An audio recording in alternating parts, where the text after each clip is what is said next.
Hello മക്കളെ, welcome to Wings academy's online classes.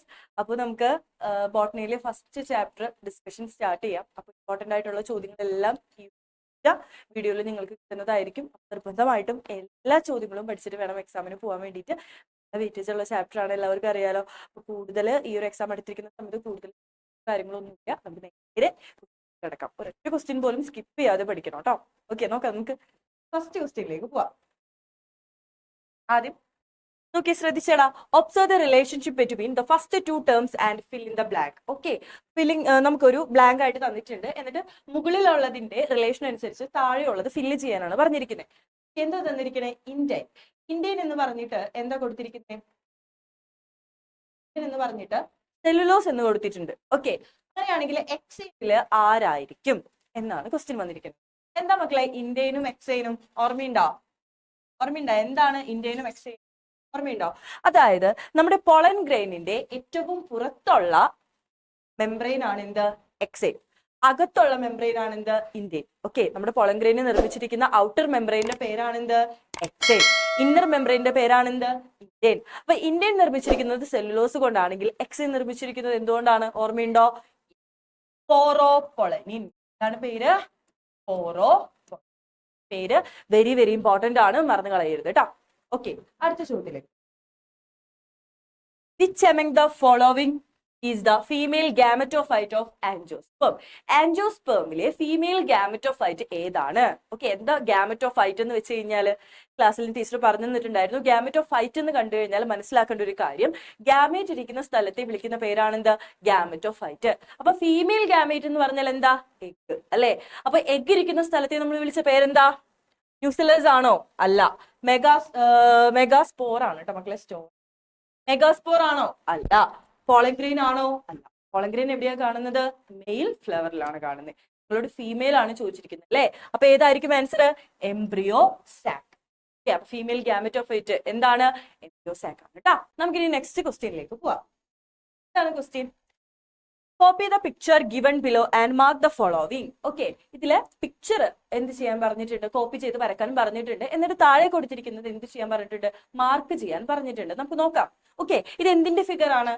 എന്തിന്റെ figure ആണ്? ഒവ്യൂളിന്റെ ഫിഗർ ആണ് അല്ലെ? അപ്പൊ വെരി വെരി ഇമ്പോർട്ടന്റ് ആയിട്ടുള്ള ഫിഗർ ആണ്. എല്ലാവരും നോക്കി തന്നെ പോകണം കേട്ടോ. ശ്രദ്ധിച്ചേ, എന്താണ്? ഓർമ്മയുണ്ടോ? യെസ്, ശ്രദ്ധിക്കുക കേട്ടോ. ഈ ഭാഗത്തെ വിളിക്കുന്ന പേരെന്താ? ഇതിലേതാ? Chalazal Paul. ഇതിനെ വിളിക്കുന്ന പേരെന്താ? Chalazal Paul. ഓക്കെ, അപ്പൊ ഇതിന്റെ ഓപ്പോസിറ്റ് ഉള്ള ഭാഗം എന്തായിരിക്കും? ചലാസയുടെ ഓപ്പോസിറ്റ് എന്താ? Micropylar pole. എന്താണ്? Micropylar pole. അപ്പൊ ഈ ഒരു ഭാഗത്തായിട്ടാണ് ആരുള്ളത്? മൈക്രോപൈലാർ. ഓക്കെ, അപ്പൊ മൈക്രോപൈലാർ പോൾ ഉള്ളത് ആ ഭാഗത്ത്. നെക്സ്റ്റ് എന്താ മക്കളെ? നോക്കിയേ, നെക്സ്റ്റ് ന്യൂസെലസ്. ന്യൂസെലസ് എന്ന് പറഞ്ഞു കഴിഞ്ഞാൽ ഇവന് ചുറ്റുമുള്ള സെല്ലുകളെ വിളിക്കുന്ന പേരാണ് എന്ത്? ന്യൂസെലസ്. ഓക്കെ, ഇനി ഇവനെ കവർ ചെയ്തുകൊണ്ട് രണ്ട് എന്തുണ്ട്? ഇന്റഗുമെന്റ്സ് ഉണ്ട്, കവറിങ്സ് ഉണ്ട്. അതില് ഏറ്റവും ഉള്ളിലുള്ള ഇന്റഗുമെന്റിനെ വിളിക്കുന്ന പേരെന്താണ്? എന്താ അവന്റെ പേര്? ഏറ്റവും ഉള്ളിലുള്ളത് എന്തായിരിക്കും? ഇന്നർ ഇന്റഗുമെന്റ്. ഉള്ളിലുള്ളത് ഇന്നർ ഇന്റഗുമെന്റ്. പുറത്തുള്ളത് എന്തായിരിക്കും? ഔട്ടർ ഇന്റഗുമെന്റ്. അപ്പൊ ചലാസൽ പോൾ അറേഞ്ച് ചെയ്തു, നമ്മൾ ലേബൽ ചെയ്തു. മൈക്രോപൈലാർ പോൾ അറേഞ്ച് ചെയ്തു. ചുറ്റുമുള്ള സെല്ലുകൾ ന്യൂസെലസ് ആണ്, ഔട്ടർ ഇന്റഗുമെന്റ്. ഇനി സെന്ററിലുള്ള ഇവന് അപ്പൊ ഏതൊക്കെ നമ്മൾ വരച്ചു? സെലസ് വരച്ചു, ചലാസൽ പോൾ വരച്ചു, മൈക്രോപൈലാർ പോൾ വരച്ചു അല്ലെ? ഇനി എന്താ ഉള്ളത്? Embryo sac. ഇവനാണ് സാക്ക്. ഇനി ആരാ ഉള്ളത്? ഹൈലുണ്ട്. ശ്രദ്ധിച്ചേ, ഇവിടെ കാണുന്ന ഈ ഒരു തണ്ട് പോലെ, സ്റ്റെമ്മ് പോലെ ഇരിക്കുന്ന ഭാഗത്തെ വിളിക്കുന്ന പേരാണ് എന്ത്? ഫ്യൂണിക്കിൾ. എന്താ വിളിക്കുക? ആ സ്റ്റെമ്മ് പോലെ, തണ്ട് പോലെ ഇരിക്കുന്ന ആ ഭാഗത്തെ വിളിക്കുന്ന പേരാണ് ഫ്യൂണിക്കിൾ. ഈ ഫ്യൂണിക്കിൾ നമ്മുടെ ഒബ്യൂളും കൂടെ കണക്ട് ചെയ്യുന്നത് ഈ ഭാഗത്തെ വിളിക്കുന്ന പേരാണ് എന്ത്? ഹൈലം. ഓക്കെ അല്ലേ? അപ്പൊ വെരി വെരി ഇമ്പോർട്ടന്റ്. ഈ ഫിഗർ ലേബിൾ ചെയ്യാൻ എല്ലാവരും പഠിക്കണം കേട്ടോ. അപ്പോ funicle, hile, micropylar pole, chalazal pole, nucellus, embryo sac, outer integument, inner integument. Okay അല്ലേ? നെക്സ്റ്റ് ക്വസ്റ്റ്യനിലേക്ക് പോവാം. അടുത്തത് ലേബിൾ ചെയ്യാൻ എന്താ ചോദിച്ചിരിക്കുന്നത്? ഇതിന്റെ പേരെന്താ? നമ്മൾ രണ്ട് ടൈപ്പ് എംബ്രിയോസിനെ പറ്റി പഠിച്ചിട്ടുണ്ട് അല്ലെ. ഡൈക്കോട്ട് എംബ്രിയോ ഉണ്ട്, മോണോകോട്ട് എംബ്രിയോ ഉണ്ട്. അപ്പോ ഇതിന് എത്ര കോട്ടിലിഡൻസ് ഉണ്ട്? രണ്ട് കോട്ടിലിഡൻസ് ഉണ്ട്. അപ്പൊ രണ്ട് കോട്ടിലിഡൻസ് ഉണ്ടെങ്കിൽ അത് ഏത് എംബ്രിയോ ആയിരിക്കും? ഡൈക്കോട്ട് എംബ്രിയോ ആയിരിക്കും അല്ലെ. അപ്പൊ ഡൈക്കോട്ട് എംബ്രിയോ നോക്കിയടാ, ഇതാണ് രണ്ടെണ്ണില്ലേ, ഇതാണ് ഇവന്റെ എന്ത്? കോട്ടിലിഡൻസ്. ഇതാണ് എന്ത്? കോട്ടിലിഡൻസ്. ഈ കാണുന്ന ഭാഗമില്ലേ, ഈ കാണുന്ന ഭാഗമാണ് ഇതിന്റെ എന്ത്? Embryonal axis. ഓക്കെ, എംബ്രിയോണൽ ആക്സിസിൽ താഴെ കാണപ്പെടുന്ന ഈ ഭാഗത്തെ വിളിക്കുന്ന പേര് ഹൈപ്പോകോട്ടൈൽ. താഴെ കാണപ്പെടുന്ന ഭാഗം എന്താണ്? ഹൈപ്പോകോട്ടൈൽ. ഇനി മുകളിൽ കാണപ്പെടുന്ന ഈ ഭാഗത്തെ വിളിക്കുന്ന പേരെന്താണ്? പ്യൂമ്യൂൾ. എന്താ വിളിക്കുക? ഈ ഭാഗത്ത് നിന്നാണ് സ്റ്റെം വരുന്നത് എന്നൊക്കെ നമ്മൾ പഠിച്ചു അല്ലെ. ഈ എംബ്രിയോ വളർന്ന് പ്ലാന്റ് ആയി മാറുമ്പോൾ ചെടിയുടെ സ്റ്റെം ഒറിജിനേറ്റ് ചെയ്ത് വരുന്നത് ഏത് ഭാഗത്തു നിന്നാണ്? ഈ പ്യൂമ്യൂൾ എന്ന് പറഞ്ഞ ഭാഗത്ത് നിന്ന്. ഓക്കെ, ഇനി ഈ ഭാഗം എന്താണ്? ഓർമ്മയുണ്ടോ? റാഡിക്കിൾ. എന്താണ്? റാഡിക്കിൾ. ഓക്കെ, റാഡിക്കിളിൽ നിന്നാണ് എന്ത് വരിക? ചെടിയുടെ റൂട്ട് വരിക. ഓക്കെ, അപ്പോൾ ഡൈക്കോട്ട് എംബ്രിയോ ലേബൽ ചെയ്യാൻ പഠിക്കണം, വെരി വെരി ഇമ്പോർട്ടന്റ്. അപ്പൊ എന്താണ്? ഇതാണ് ഇതിന്റെ കോട്ടിലിഡൻ. ഇതിനെ മൊത്തം നമ്മൾ എംബ്രിയോണൽ ആക്സിസ് എന്ന് വിളിക്കും. ഈ എംബ്രിയോണൽ ആക്സിസിൽ മുകളിലുള്ള ഭാഗം പ്യൂമ്യൂൾ, അതായത് സ്റ്റെം എറൈസ് ചെയ്ത് വരുന്ന ഭാഗത്തെ വിളിക്കുന്ന പേര് പ്യൂമ്യൂൾ. താഴെ റാഡിക്കിൾ ഉണ്ട്, റൂട്ട് വരും. ഇനി താഴെയുള്ള ഭാഗം ഹൈപ്പോകോട്ടൈൽ. ഇവിടെ മുകളിൽ ഒരു ഭാഗം ഉണ്ട്, അതിനെ വിളിക്കുന്ന വേറൊരു പേരാണ് എന്ത്? എപ്പികോട്ടൈൽ ആണ്. എപ്പികോട്ടൈൽ. ഓക്കെ അല്ലേ? അടുത്ത ഫിഗറിലേക്ക്. എന്തിന്റെ ഫിഗറാ? ലാബ് എക്സാം ഒക്കെ കഴിഞ്ഞിരിക്കുന്നതുകൊണ്ട് നിങ്ങൾക്ക് ഈ ഫിഗർ നല്ല ഫെമിലിയർ ആയിരിക്കും അല്ലെ. ആന്തറിന്റെ ക്രോസ് സെക്ഷൻ ആണ് അല്ലെ. ആന്തർ എടുത്തിട്ട് നമ്മൾ ക്രോസ് സെക്ഷൻ ചെയ്യുമ്പോൾ നമുക്കൊരു ബട്ടർഫ്ലൈ സ്ട്രക്ചർ കിട്ടും. അതാണ് ഈ സാധനം. നോക്കാം, വെരി വെരി ഇമ്പോർട്ടന്റ്. ഇതിന്റെ ലെയേഴ്സിന്റെ ഫംഗ്ഷൻ ഒക്കെ പഠിക്കണം കേട്ടോ. എക്സാമിന് തിയറിറ്റിക്കലി ചോദിക്കാൻ സാധ്യതയുള്ള ഭാഗമാണ്. നോക്കാം, നമുക്ക് ശ്രദ്ധിച്ചേ. അതായത് പ്രധാനമായിട്ടും 4 ലെയേഴ്സ് ആണ് പോളൻ ഗ്രെയിനുള്ളത് അല്ലെ. 4 കവറിങ്സ് ഉണ്ട് പോളൻ ഗ്രെയിന്. ഏറ്റവും ഔട്ടർ വേർഡ്സ് ആയിട്ട്, ഏറ്റവും പുറത്ത് കിടക്കുന്ന കവറിങ്ങിനെ വിളിക്കുന്ന പേരെന്താണ്? എന്താ? എപ്പിഡെർമിസ്. ഏറ്റവും പുറത്തുള്ളത് എന്താണ്? എപ്പിഡെർമിസ്. ഇനി അതിന്റെ അകത്തുള്ള ലെയർ ഏതാണ്? അറിയോ? എൻഡോത്തീഷ്യം. അറിപ്പോവരുത്, എൻഡോഡെർമിസ് എഴുതി വെക്കരുത്, എൻഡോത്തീഷ്യം. ഓക്കെ, അതിന്റെ അകത്തുള്ള ലെയർ ഏതാ മക്കളെ? അറിയോ? മിഡിൽ ലെയർ ആണ്. Middle layer. ഏറ്റവും ഉള്ളിലുള്ള ലെയറിന്റെ പേരെന്താണ്? ഇതാണ് ഏറ്റവും ഉള്ളിലുള്ള ലെയർ. അതിന്റെ പേരെന്താണ്? ടപ്പീറ്റം. അപ്പോ 4 കവറിങ്സ് ഉണ്ട്, 4 ലെയേഴ്സ് ഓഫ് കവറിങ്സ് ഉണ്ട് ആർക്ക്? ആന്തറിന്. ഏറ്റവും പുറത്തുള്ള കവറിങ്ങിനെ വിളിക്കുന്ന പേരെന്താണ്? എന്താണ്? എപ്പിഡെർമിസ്. അതിന്റെ അകത്തുള്ളത് ഏതാണ്? എൻഡോത്തീഷ്യം. അതിന്റെയും അകത്തുള്ളത് ഏതാണ്? Middle layer. ഏറ്റവും ഇന്നർമോസ്റ്റ് ആയിട്ടുള്ള ലെയർ ഏതാണ്? നമ്മുടെ ടപ്പീറ്റം. ഓക്കെ അല്ലേ? ഇനി ശ്രദ്ധിച്ചേടാ, ഇവിടെ ഒരു സെന്ററിൽ ഒരു പോർഷൻ കണ്ടു, ഇതിന്റെ പേരാണ് കണക്റ്റീവ്. കണക്റ്റീവ്. ഓക്കെ അല്ലേ? ഇനി ഇവിടെ ഒരു പോർഷൻ കണ്ടോ, ഈ ടപ്പീറ്റത്തിന്റെ ഉള്ളിലുള്ള ഈ സെല്ലുകളെ വിളിക്കുന്ന പേരാണ് സ്പോറോജീനസ് സെൽ അല്ലെങ്കിൽ സ്പോറോജീനസ് ടിഷ്യൂസ്. അല്ലേ? ഇത്രയും കാര്യങ്ങളാണ് ഇവിടെ ഈ ഒരു ഭാഗത്ത് നിന്ന് നിങ്ങൾ ലേബൽ ചെയ്യാനായിട്ട് പഠിക്കേണ്ടത്. ഓക്കെ അല്ലേ? അടുത്ത ക്വസ്റ്റ്യൻ, അടുത്ത figure. Observe the figure of 2-celled pollen grain. Label A. Give any difference between generative cell and A. Okay, pollen ഗ്രൈന്റെ ഫിഗർ സ്ട്രക്ചർ ആണ് നമുക്ക് തന്നിരിക്കുന്നത്. വെരി വെരി ഇമ്പോർട്ടന്റ്, നോക്കിപ്പോണം കേട്ടോ. നമ്മൾ ഫസ്റ്റ് ക്വസ്റ്റ്യനിൽ ഡിസ്കസ് ചെയ്തു, പോളൻ ഗ്രൈനെ കവർ ചെയ്തുകൊണ്ട് 2 ലെയേഴ്സ് ഉണ്ടെന്ന് പറഞ്ഞു ഇല്ലേ. ഔട്ടർ ലെയറിന്റെ പേര് എന്താണെന്ന് ടീച്ചർ പറഞ്ഞത്? എക്സൈൻ. ഇന്നർ ലെയറിന്റെ പേര് എന്താണെന്ന് ടീച്ചർ പറഞ്ഞത്? ഇൻഡൈൻ. ഓക്കെ അല്ലേ? ഇനി 2 സെല്ലുകൾ ഇതിന്റെ ഉള്ളിൽ നമുക്ക് കാണാൻ പറ്റും. ചെറിയ സെല്ലിനെ നമ്മൾ വിളിച്ച പേരെന്താണ്? Generative cell. വലിയ സെല്ലിനെ വിളിച്ച പേരെന്താണ്? Vegetative cell. ഓക്കെ അല്ലേ? അപ്പൊ ഇത് വലുതേതാണ് ചെറുതേതാണെന്ന് കൺഫ്യൂഷൻ ആവാതിരിക്കാൻ നമ്മൾ ക്ലാസ്സിൽ ഒരു കാര്യം പറഞ്ഞിരുന്നു. വലിയ വെജിറ്റബിൾ സ്റ്റോർ, അപ്പൊ വലുതായിരിക്കും വെജിറ്റേറ്റീവ് അല്ലെ. വെജിറ്റബിൾ വെക്കുന്ന വലിയ കട. ഇനി ചെറിയ ജനറേറ്റീവ് സ്റ്റോർ, ഈ ജനറേറ്റർ ഒക്കെ വാടക കൊടുക്കുന്ന കടകൾ വളരെ ചെറുതായിരിക്കും, കുഞ്ഞു കടയായിരിക്കും അല്ലെ. അപ്പൊ ജനറേറ്റീവ് സെൽ എപ്പോഴും ചെറുതായിരിക്കും, വെജിറ്റേറ്റീവ് സെൽ എപ്പോഴും എന്തായിരിക്കും? വലുതായിരിക്കും. പോളൻ ഗ്രൈനിൽ 2 സെല്ലുകൾ ഉണ്ട്, വെജിറ്റേറ്റീവ് സെൽ ഉണ്ട്, ജനറേറ്റീവ് സെൽ ഉണ്ട്. ഓക്കെ അല്ലേ? ഇനി അപ്പൊ നമ്മൾ ലാബിൽ ചെയ്തു. ഇനി എന്താ ചോദിച്ചിരിക്കുന്നത്? Give any differences between generative cell and A. ഇവർ തമ്മിലുള്ള വ്യത്യാസം എഴുതാൻ പറഞ്ഞിട്ടുണ്ട്. സിമ്പിൾ അല്ലേ? ഇപ്പൊ തന്നെ നമ്മളൊരു കാര്യം പറഞ്ഞു, എന്താണ്? 2 പേരുടെയും വലുപ്പത്തിൽ വ്യത്യാസമുണ്ട് അല്ലെ. ജനറേറ്റീവ് സെൽ എപ്പോഴും ചെറുതായിരിക്കും, വെജിറ്റേറ്റീവ് സെൽ എപ്പോഴും എന്തായിരിക്കും? വലുതായിരിക്കും. വേറൊരു എക്സാമ്പിൾ എന്ന് ഒരു ഡിഫറൻസ് എന്ന് പറയാൻ, അതായത് ഈ ജനറേറ്റീവ് സെല്ലിൽ നിന്നാണ് മെയിൽ ഗാമേറ്റ്സ് ഉണ്ടാവുക. ഓക്കെ, ഈ മെയിൽ ഗാമേറ്റ് ഇരിക്കുന്നത് പോളൻ ഗ്രൈനിന്റെ ഉള്ളിലാണ്. അപ്പോൾ ഈ മെയിൽ ഗാമേറ്റ്, 2 മെയിൽ ഗാമേറ്റ് ഉണ്ട് നമ്മൾ പഠിച്ചിട്ടുണ്ട്. ഈ 2 മെയിൽ ഗാമേറ്റ് ഇരിക്കുന്നത് ഏത് സെല്ലിന്റെ ഉള്ളിലാണ്? ജനറേറ്റീവ് സെല്ലിന്റെ ഉള്ളിലാണ്. ഓക്കെ. ഇനി പോളിനേഷന്റെ സമയത്ത് പോളൻ ട്യൂബ് ഉണ്ടാവുന്ന പറഞ്ഞു തന്നിട്ടുണ്ട് അല്ലെ. പോളൻ ട്യൂബ് വളർന്നു വരും, എന്നിട്ട് ആ പോളൻ ട്യൂബിന്റെ ഉള്ളിൽ കൂടെയാണ് ഈ മെയിൽ ഗ്യാമറ്റ് താഴേക്ക് ഇറങ്ങി വീഴുന്നതെന്ന് നമ്മൾ പറഞ്ഞിട്ടുണ്ട്. ആ പോളൻ ട്യൂബിന് ഉണ്ടാക്കിയെടുക്കുന്നത് ഏത് സെല്ലാണ്? ജനറേറ്റീവ്. അപ്പൊ രണ്ട് ഡിഫറൻസ് കിട്ടിയല്ലോ. സൈസിൽ വലുത് വെജിറ്റേറ്റീവ് സെല്ലാണ്, സൈസിൽ ചെറുത് ജനറേറ്റീവ് സെല്ലാണ്. ഓക്കെ, മെയിൽ ഗ്യാമേറ്റ് ഇരിക്കുന്നത് ജനറേറ്റീവ് സെല്ലിലാണ്, പോളൻ ട്യൂബ് ഉണ്ടാവുന്നത് വെജിറ്റേറ്റീവ്. അടുത്ത ദിവസം ഇത് ഏതാണ്? ഇതെന്താ ഫിഗർ? ഓർമ്മയുണ്ടോ ഈ ഫിഗർ ആർക്കെങ്കിലും? യെസ്, ശ്രദ്ധിച്ചേടാ. നമ്മൾ ഡൈക്കോട്ട് എംബ്രിയോ പറഞ്ഞു, അപ്പൊ ഒരാളും കൂടെ ബാക്കിയുണ്ടല്ലോ, അവന്റെ പേരെന്താണ്? Monocot embryo. ഓക്കെ, ഈ മോണോകോട്ട് എംബ്രിയോയുടെ പ്രത്യേകത എന്താണ്? എന്തായിരിക്കും മോണോകോട്ട് എംബ്രിയോയുടെ പ്രത്യേകത? ഡൈക്കോട്ട് എംബ്രിയോക്ക് 2 കോട്ടിലിഡൻ ഉണ്ട്, മോണോകോട്ട് എംബ്രിയോക്കോ ഒരൊറ്റ കോട്ടിലിഡൻ ഉണ്ടാവുള്ളൂ അല്ലെ. അപ്പൊ ലേബൽ ചെയ്യാൻ ചോദിക്കുമ്പോൾ ഇവിടെ എ എന്ന് പറഞ്ഞിട്ട് എന്തായിരിക്കും? ഒറ്റയ്ക്ക് നിൽക്കുന്ന ആളുടെ പേരെന്തായിരിക്കും? കോട്ടിലിഡൻ അല്ലെ. ഒരൊറ്റ കോട്ടിലിഡൻ ഉള്ളത് കൊണ്ടാണ് ഇത് മോണോകോട്ട് ആയത്. അപ്പോ ഇതിന്റെ പേരാണ് കോട്ടിലിഡൻ.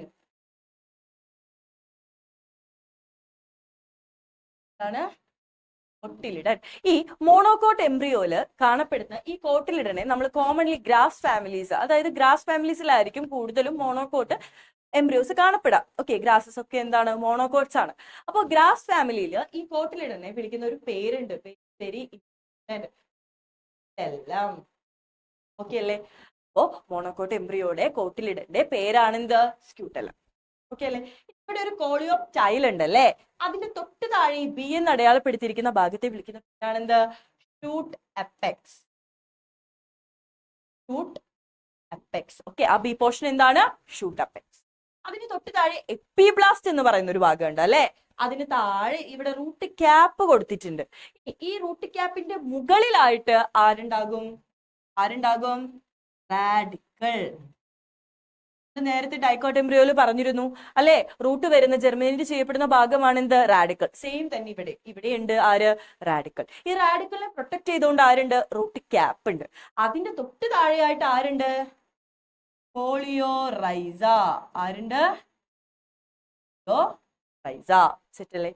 അപ്പോ മോണോകോട്ട് എംബ്രിയോ, ഈ ഫിഗർ കണ്ടിട്ട് ഇത് ഭയങ്കര ടഫാണ്, അങ്ങനെ ഒന്നുമില്ല, ജസ്റ്റ് പഠിച്ചു വെക്കുക, അത്രേ ഉള്ളൂ കേട്ടോ. ഇവരുടെ രണ്ടുപേരുടെയും തമ്മിലുള്ള ഡിഫറൻസസും എക്സാമിന് ചോദിക്കാൻ സാധ്യതയുണ്ട്. അപ്പൊ മോണോകോട്ട് എംബ്രിയോയും ഡൈക്കോട്ട് എംബ്രിയോയും തമ്മിലുള്ള ഡിഫറൻസ് ചോദിക്കാൻ സാധ്യതയുണ്ട്, അതുപോലെ ഫിഗർ ലേബൽ ചെയ്യാനും സാധ്യതയുണ്ട്. ഓക്കെ, അപ്പൊ എന്താണ് ഇത്? കോട്ടിലിഡൻ. കോട്ടിലിഡന്റെ ആൾട്ടർനേറ്റീവ് വേറൊരു നെയിമാണ് സ്ക്യൂട്ടലം. കോളിയോപ്റ്റൈലിന്റെ താഴെ ആരുണ്ട്? Shoot apex. എപ്പിബ്ലാസ്റ്റ് ഉണ്ട്. ഇവിടെ ആരുണ്ട്? റാഡിക്കൽ ഉണ്ട്. റാഡിക്കലിനെ പ്രൊട്ടക്ട് ചെയ്തുകൊണ്ട് റൂട്ട് ക്യാപ്പ് ഉണ്ട്. റൂട്ട് ക്യാപ്പിന്റെ തൊട്ട് താഴെ ആരുണ്ട്? കോളിയോറൈസ. ഓക്കെ അല്ലേ.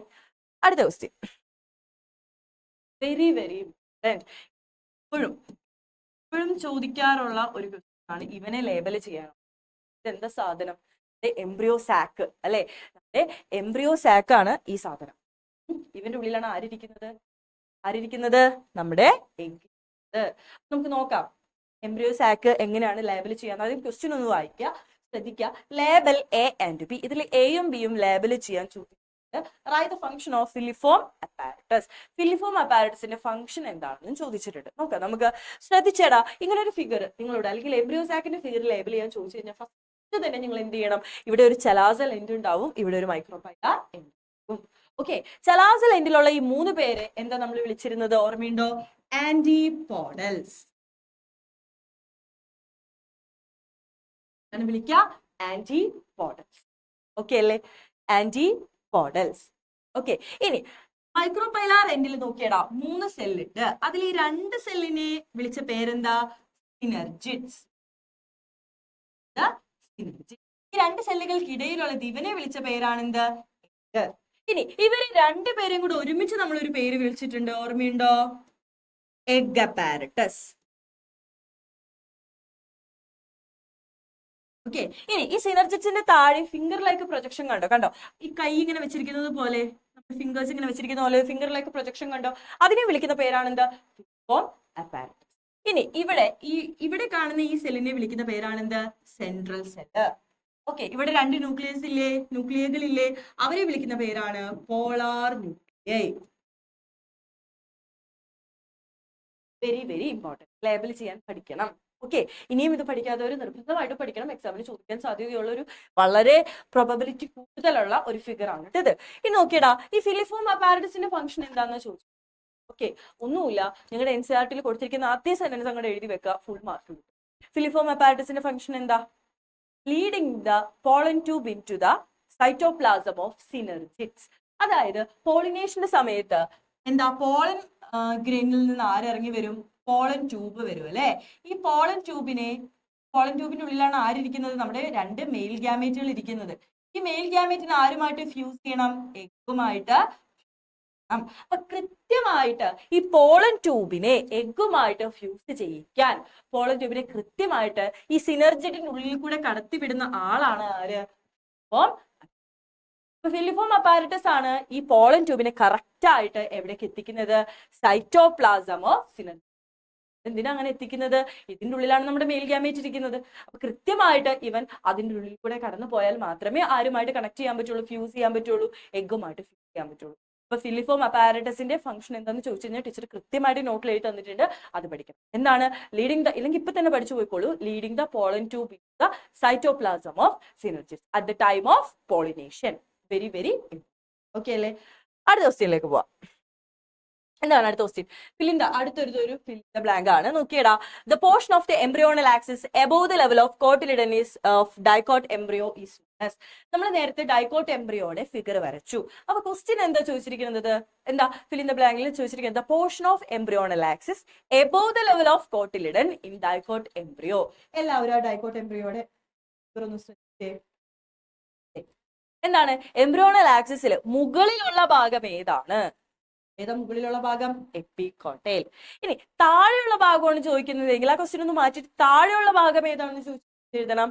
ഹൈപ്പോ പോരുത് കേട്ടാ. ഓക്കെ, അത് കൃത്യമായിട്ട് ആ ഭാഗം നോക്കാം. ഓക്കെ, അപ്പൊ മുകളിലുള്ളത് എപ്പിക്കോട്ടൈൽ, താഴെയുള്ളത് ഹൈപ്പോക്കോട്ടൈൽ. ഓക്കെ, അതിന്റെ ആൻസർ എന്തായിരിക്കും? എപ്പിക്കോട്ടൈൽ. ഓക്കെ അല്ലേ? അടുത്ത question. Observe the relationship between the first pair and fill the blank. Okay, നേരത്തെ പറഞ്ഞ പോലെ തന്നെ ഒന്നാമത്തെ ആളുടെ റിലേഷൻഷിപ്പ് അവർ തമ്മിലുള്ള ബന്ധം നോക്കിയിട്ട് രണ്ടാമത്തെ ആളെയും കൂടെ എന്ത് ചെയ്യാൻ, ഫിൽ ചെയ്യാനാണ് പറഞ്ഞിരിക്കുന്നത്. ഒന്നാമത്തെ എന്താ? Exine, outer wall of the pollen grain. Pollen ഗ്രെയിന്റെ ഔട്ടർ വാളിനെ വിളിക്കുന്ന പേരാണ് എന്ത്? എക്സൈഡ്. അങ്ങനെയാണെങ്കിൽ ഇന്നർ വാളിനെ വിളിച്ച പേരെന്താ? നേരത്തെ ടീച്ചർ പറഞ്ഞു, എന്തായിരുന്നു? ഇൻഡൈൻ. ഓക്കെ, അടുത്ത ക്വസ്റ്റ്യൻ. അടുത്ത question. In some plants, residual persistent nucellus can be seen. Name this kind of nucellus. Okay, give an example of a seed that contains the kind of nucellus. എന്താണ് nucellus? ഓർമ്മയുണ്ടോ? nucellus എന്ന് പറഞ്ഞ term നമ്മൾ എവിടെയോ കേട്ടല്ലോ. എവിടെയാ?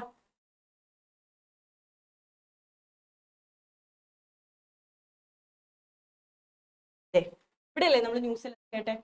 Okay, ഈ എംബ്രിയോസാക്കിന് ചുറ്റുമുള്ള സെല്ലുകളെ വിളിക്കുന്ന പേരാണ് എന്ത്? ന്യൂസലസ്. ചില ചെടികളിൽ ഇത് പെർസിസ്റ്റന്റ് ആയിട്ട് നിൽക്കും, ഈ ന്യൂസലസ്. ഓക്കെ, ആ ഒരു സ്ട്രക്ചറിനെ നമ്മൾ വിളിച്ച പേരെന്താ? നമ്മൾ വിളിച്ച പേര് എന്താ വിളിച്ചത്? പെരിസ്പേം. എന്താ വിളിച്ചത്? പെരിസ്പേം. അപ്പൊ പെർസിസ്റ്റന്റ് ന്യൂസലസിനെ വിളിച്ച പേരാണ് എന്താ? Perisperm. Very very important, tricky ആയിട്ട് ചോദിക്കാൻ സാധ്യതയുള്ള ഒരു ചോദ്യമാണ് ഇത്. പ്രത്യേകം അങ്ങനെ എല്ലാവരും അങ്ങനെ ശ്രദ്ധിക്കില്ല. ഓക്കെ, അപ്പൊ പെർസിസ്റ്റന്റ് ന്യൂസലസിനെ വിളിച്ച പേരെന്താണ്? പെരിസ്പേം. എക്സാമ്പിൾ എന്താ? ബ്ലാക്ക് പെപ്പർ അല്ലെങ്കിൽ പെപ്പർ. ബീറ്റ്. രണ്ടു പേരാണ് എക്സാമ്പിൾ. പെപ്പർ എഴുതിയാൽ മതി, വേണേലും എഴുതാം കേട്ടോ. അപ്പൊ പെരിസ്പേം ആണ് പെർസിസ്റ്റന്റ് ന്യൂസലസിനെ വിളിക്കുന്ന പേര്. Perisperm. Example black pepper and. Okay, അടുത്ത question. Nature has mechanism to promote outbreeding in plants. Explain any two mechanism existing in plants to promote outbreeding. Outbreeding-നെ പ്രൊമോട്ട് ചെയ്യാൻ പ്ലാന്റുകളിലുള്ള, ചെടികളിലുള്ള ഏതെങ്കിലും രണ്ട് ഫീച്ചേഴ്സ് എഴുതാനാണ് ചോദിച്ചിരിക്കുന്നത്. അപ്പൊ ക്വസ്റ്റ്യൻ മനസ്സിലാക്കുക. ഔട്ട്ബ്രീഡിങ്ങിനെ പ്രൊമോട്ട് ചെയ്യുക. എന്താണ് ക്വസ്റ്റ്യനിൽ ചോദിച്ചിരിക്കുന്നത്? ഏതൊക്കെയാണ് ഔട്ട്ബ്രീഡിംഗ് ഡിവൈസസ് എന്നാണ് ക്വസ്റ്റ്യൻ. ഔട്ട്ബ്രീഡിംഗ് ഡിവൈസസ് ഏതൊക്കെയാണെന്നാണ് ചോദിച്ചിരിക്കുന്നത്. ഓർമ്മയുണ്ടോ? ചെടികള് സെൽഫ് പോളിനേഷൻ തടയാൻ വേണ്ടി ചെടികൾ സ്വയം ചെയ്യുന്ന കുറച്ചു കാര്യങ്ങളുണ്ട് അല്ലെ. അതായത് ഔട്ട്ബ്രീഡിംഗ് പ്രൊമോട്ട് ചെയ്യാൻ, കുറച്ചും കൂടെ ഔട്ട്ബ്രീഡിംഗ് നടത്താൻ വേണ്ടി അവർ സ്വയം ചെയ്യുന്ന കുറച്ച് കാര്യങ്ങൾ, ഒരു 4 കാര്യങ്ങളാണ് നമ്മൾ പഠിച്ചിരുന്നത്. ഓർമ്മയുണ്ടോ? ഒന്നാമത്തേത് ഏതായിരുന്നു? Production of unisexual flowers. Production of unisexual എന്താണ് യൂണിസെക്ഷൽ ഫ്ലവർ എന്ന് പറഞ്ഞു കഴിഞ്ഞാൽ? ഒന്നല്ലെങ്കിൽ ഒരു ചെടി എടുത്ത് നോക്കിക്കഴിഞ്ഞാൽ അതിൽ ആരുണ്ടാവുള്ളൂ? മെയിൽ ഫ്ലവർ ഉണ്ടാവുള്ളൂ, അല്ലെങ്കിൽ ഫീമെയിൽ ഫ്ലവർ ഉണ്ടാവുള്ളൂ. അതിനെയാണ് നമ്മൾ ഇതെന്ന് പറയാ യൂണിസെക്ഷൽ ഫ്ലവേഴ്സ് എന്ന് പറയുന്നത്. അപ്പൊ പിന്നെ അതേ ചെടിയിൽ തന്നെ പോളിനേഷൻ നടക്കാനുള്ള ചാൻസസ് ഉണ്ടോ? ഇല്ല. എന്തായാലും പോളിനേഷൻ നടക്കണമെങ്കിൽ എന്ത് സംഭവിക്കണം? വേറെ ചെടിയിൽ നിന്ന് പോളൻ ഗ്രെയിൻ വരണം, അല്ലെ? അപ്പോൾ അതുകൊണ്ട് തന്നെ പ്രൊഡക്ഷൻ ഓഫ് യൂണിസെക്ഷൽ ഫ്ലവേഴ്സ് എന്ന് പറഞ്ഞാൽ അത് ആരെ പ്രൊമോട്ട് ചെയ്യും? ഔട്ട് ബ്രീഡിങ്ങിനെ പ്രൊമോട്ട് ചെയ്യും. രണ്ടാമത്തേത് ഏതാ മക്കളെ? ഇപ്പോ സപ്പോസ് ബൈസെക്ഷൽ ഫ്ലവർ ആണെന്ന് വിചാരിക്കുക. അതായത് ഒരു പൂവിൽ തന്നെ ആന്തറുണ്ട്, ഇതുണ്ട്, ഉണ്ട്. ഓക്കെ, അതായത് ഒരു ഫ്ലവറിൽ തന്നെ മെയിൽ റീപ്രൊഡക്റ്റീവ് പാർട്ട് ഉണ്ട്, ഫീമെയിൽ റീപ്രൊഡക്റ്റീവ് പാർട്ട് ഉണ്ട് എന്ന് വിചാരിക്കാം. ഓക്കെ, അങ്ങനെയാണെങ്കിൽ എന്ത് സംഭവിക്കുന്നേ? മെയിൽ റീപ്രൊഡക്റ്റീവ് പാർട്ട് ഉണ്ട്, നമ്മുടെ ഫീമെയിൽ റീപ്രൊഡക്റ്റീവ് പാർട്ടും ഉണ്ട്. അപ്പൊ ഇവിടെ എന്താ ചെയ്യാന്നറിയോ? അപ്പൊ ഈ സാഹചര്യത്തിൽ എന്ത് സംഭവിക്കാനുള്ള ചാൻസസ് ഉണ്ട്? സെൽഫ് പോളിനേഷൻ നടക്കാനുള്ള ചാൻസസ് ഉണ്ട്, അല്ലെ? എന്താ കാരണം? ഇവിടെ നിന്ന് പോളൻ ഗ്രെയിൻ ഇവിടേക്ക് വീണ് കഴിഞ്ഞാൽ സെൽഫ് പോളിനേഷൻ നടക്കൂലേ, അല്ലേ? അപ്പൊ അത് പ്രിവെന്റ് ചെയ്യാൻ ഈ ചെടികൾ എന്ത് ചെയ്യുന്നറിയോ? ഈ ഫ്ലവേഴ്സ് എന്ത് ചെയ്യുന്നറിയോ മക്കളെ? ഫ്ലവർ ആണെങ്കിൽ ഇവരെന്ത് ചെയ്യും? ചിലപ്പോ ആന്തർ ഇങ്ങോട്ടാണ് ഇരിക്കുന്നതെങ്കിൽ സ്റ്റിഗ്മ എങ്ങോട്ടിരിക്കും? ഇപ്പുറത്തെ സൈഡിലേക്ക്. ഓക്കെ, അപ്പൊ രണ്ട് ഡിഫറെന്റ് പൊസിഷനിലേക്കായിട്ട് ആരെ അറേഞ്ച് ചെയ്യും? മെയിൽ റീപ്രൊഡക്റ്റീവ് പാർട്ടിനെയും ഫീമെയിൽ റീപ്രൊഡക്റ്റീവ് പാർട്ടിനെയും അറേഞ്ച് ചെയ്യും. അപ്പൊ പിന്നെ പോളൻ ഗ്രെയിൻ ഇവിടെ നിന്ന് ഇവിടേക്ക് വന്ന് വീഴാനുള്ള ചാൻസസ് എന്താവും? കുറയും. അപ്പൊ സെൽഫ് പോളിനേഷൻ നടക്കുമോ? ഇല്ല. അപ്പൊ അതിനെ പ്രൊമോട്ട് ചെയ്യും? ഔട്ട് ബ്രീഡിങ്ങിനെ പ്രൊമോട്ട് ചെയ്യും. രണ്ട് കാര്യങ്ങൾ നമ്മൾ പഠിച്ചു. ഒന്നാമത്തേത് എന്താണ്? Production of unisexual. രണ്ടാമത്തേത് എന്താണ്? ആന്തറിനെയും സ്റ്റിഗ്മയെയും ഡിഫറെന്റ് പൊസിഷനിൽ അറേഞ്ച് ചെയ്യുക. അടുത്തത് എന്താ? രണ്ടേ ചോദിച്ചിട്ടുള്ളൂ. ഇനി ഏത് വേണമെങ്കിലും നിങ്ങൾക്ക് പഠിക്കാം. 4 എണ്ണം പഠിച്ചു വെക്കുക. ഓക്കെ, എങ്ങനെ 4 എണ്ണം ചോദിച്ചാലോ? ഓക്കേടാ. അടുത്തത് ഏതാ? Avoid synchronisation. എന്താണ് സിങ്ക്രണൈസേഷൻ എന്ന് പറഞ്ഞ? ടീച്ചർ ഇപ്പൊ ചെയ്തുകൊണ്ടിരിക്കുന്നത് സിങ്ക്രണൈസേഷൻ. നമ്മൾ രണ്ട് കാര്യങ്ങൾ ഒരേ സമയം ചെയ്യുന്നതിനെയാണ് എന്തെന്ന് പറയാ? സിങ്ക്രണൈസേഷൻ എന്ന് പറയാം. ഇപ്പൊ ടീച്ചർ ബോർഡിൽ എഴുതിക്കൊണ്ടിരിക്കുന്ന സമയത്ത് ടീച്ചർ എന്ത് ചെയ്യുന്നുണ്ട്? നിങ്ങൾക്ക് ഇത് എക്സ്പ്ലെയിൻ ചെയ്ത് തരുന്നുണ്ട്, അല്ലെ? അപ്പൊ രണ്ട് കാര്യങ്ങൾ ടീച്ചർ ഒരുമിച്ച് ചെയ്തുകൊണ്ടിരിക്കുകയാണ്. അപ്പൊ അതിനെയാണ് നമ്മൾ സിങ്ക്രണൈസേഷൻ എന്ന് പറയാ. ഓക്കെ, രണ്ട് കാര്യങ്ങൾ അറ്റ് എ ടൈം ചെയ്യുന്നതിനെയാണ് നമ്മൾ സിങ്ക്രണൈസേഷൻ എന്ന് പറയാം. അപ്പൊ അവോയ്ഡിങ് ഓഫ് സിങ്ക്രണൈസേഷൻ എന്ന് പറഞ്ഞാൽ എന്തായിരിക്കും? രണ്ട് കാര്യങ്ങൾ ഒരുമിച്ച് നടക്കുന്നത് എന്ത് ചെയ്യും? തടയും. ഇവിടെ ഏത് കാര്യങ്ങളായിരിക്കും ഒരുമിച്ച് നടക്കുന്നത് തടയുന്നത്? അതായത് ഫ്ലവറില് ഒരേ സമയം, അതായത് ഇപ്പൊ നമ്മുടെ ആന്തറും സ്റ്റിഗ്മയും ഒരേ സമയം മെച്ചുവർ ആവുന്നത് തടയും. ഇതിനു വേണ്ടിയിട്ട് അങ്ങനെ ചെയ്യുന്നത്. ഇപ്പൊ നോക്കിയേ, ആന്തർ മെച്ചുവർ ആയാൽ അതിന് ചുറ്റും എന്തുണ്ടാകും? പോളൻ ഗ്രെയിൻസ് ഉണ്ടാവും, അല്ലെ? ആന്തർ മെച്ചുവർ ആയി. അതേ സമയം തന്നെ സ്റ്റിഗ്മയും എന്തായി? മെച്ചുവർ ആയെന്ന് വിചാരിക്കും. അപ്പൊ എന്ത് പറ്റും?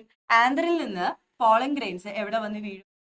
ഫീമെയിൽ റീപ്രൊഡക്റ്റീവ് പാർട്ടി വന്നിട്ടും അങ്ങനെ പോളിനേഷൻ നടക്കും, സെൽഫ് പോളിനേഷൻ നടക്കും. നമുക്ക് എന്താ ആവശ്യം? ക്രോസ് പോളിനേഷൻ അല്ല ആവശ്യം, സെൽഫ് പോളിനേഷൻ ആണോ? അല്ല.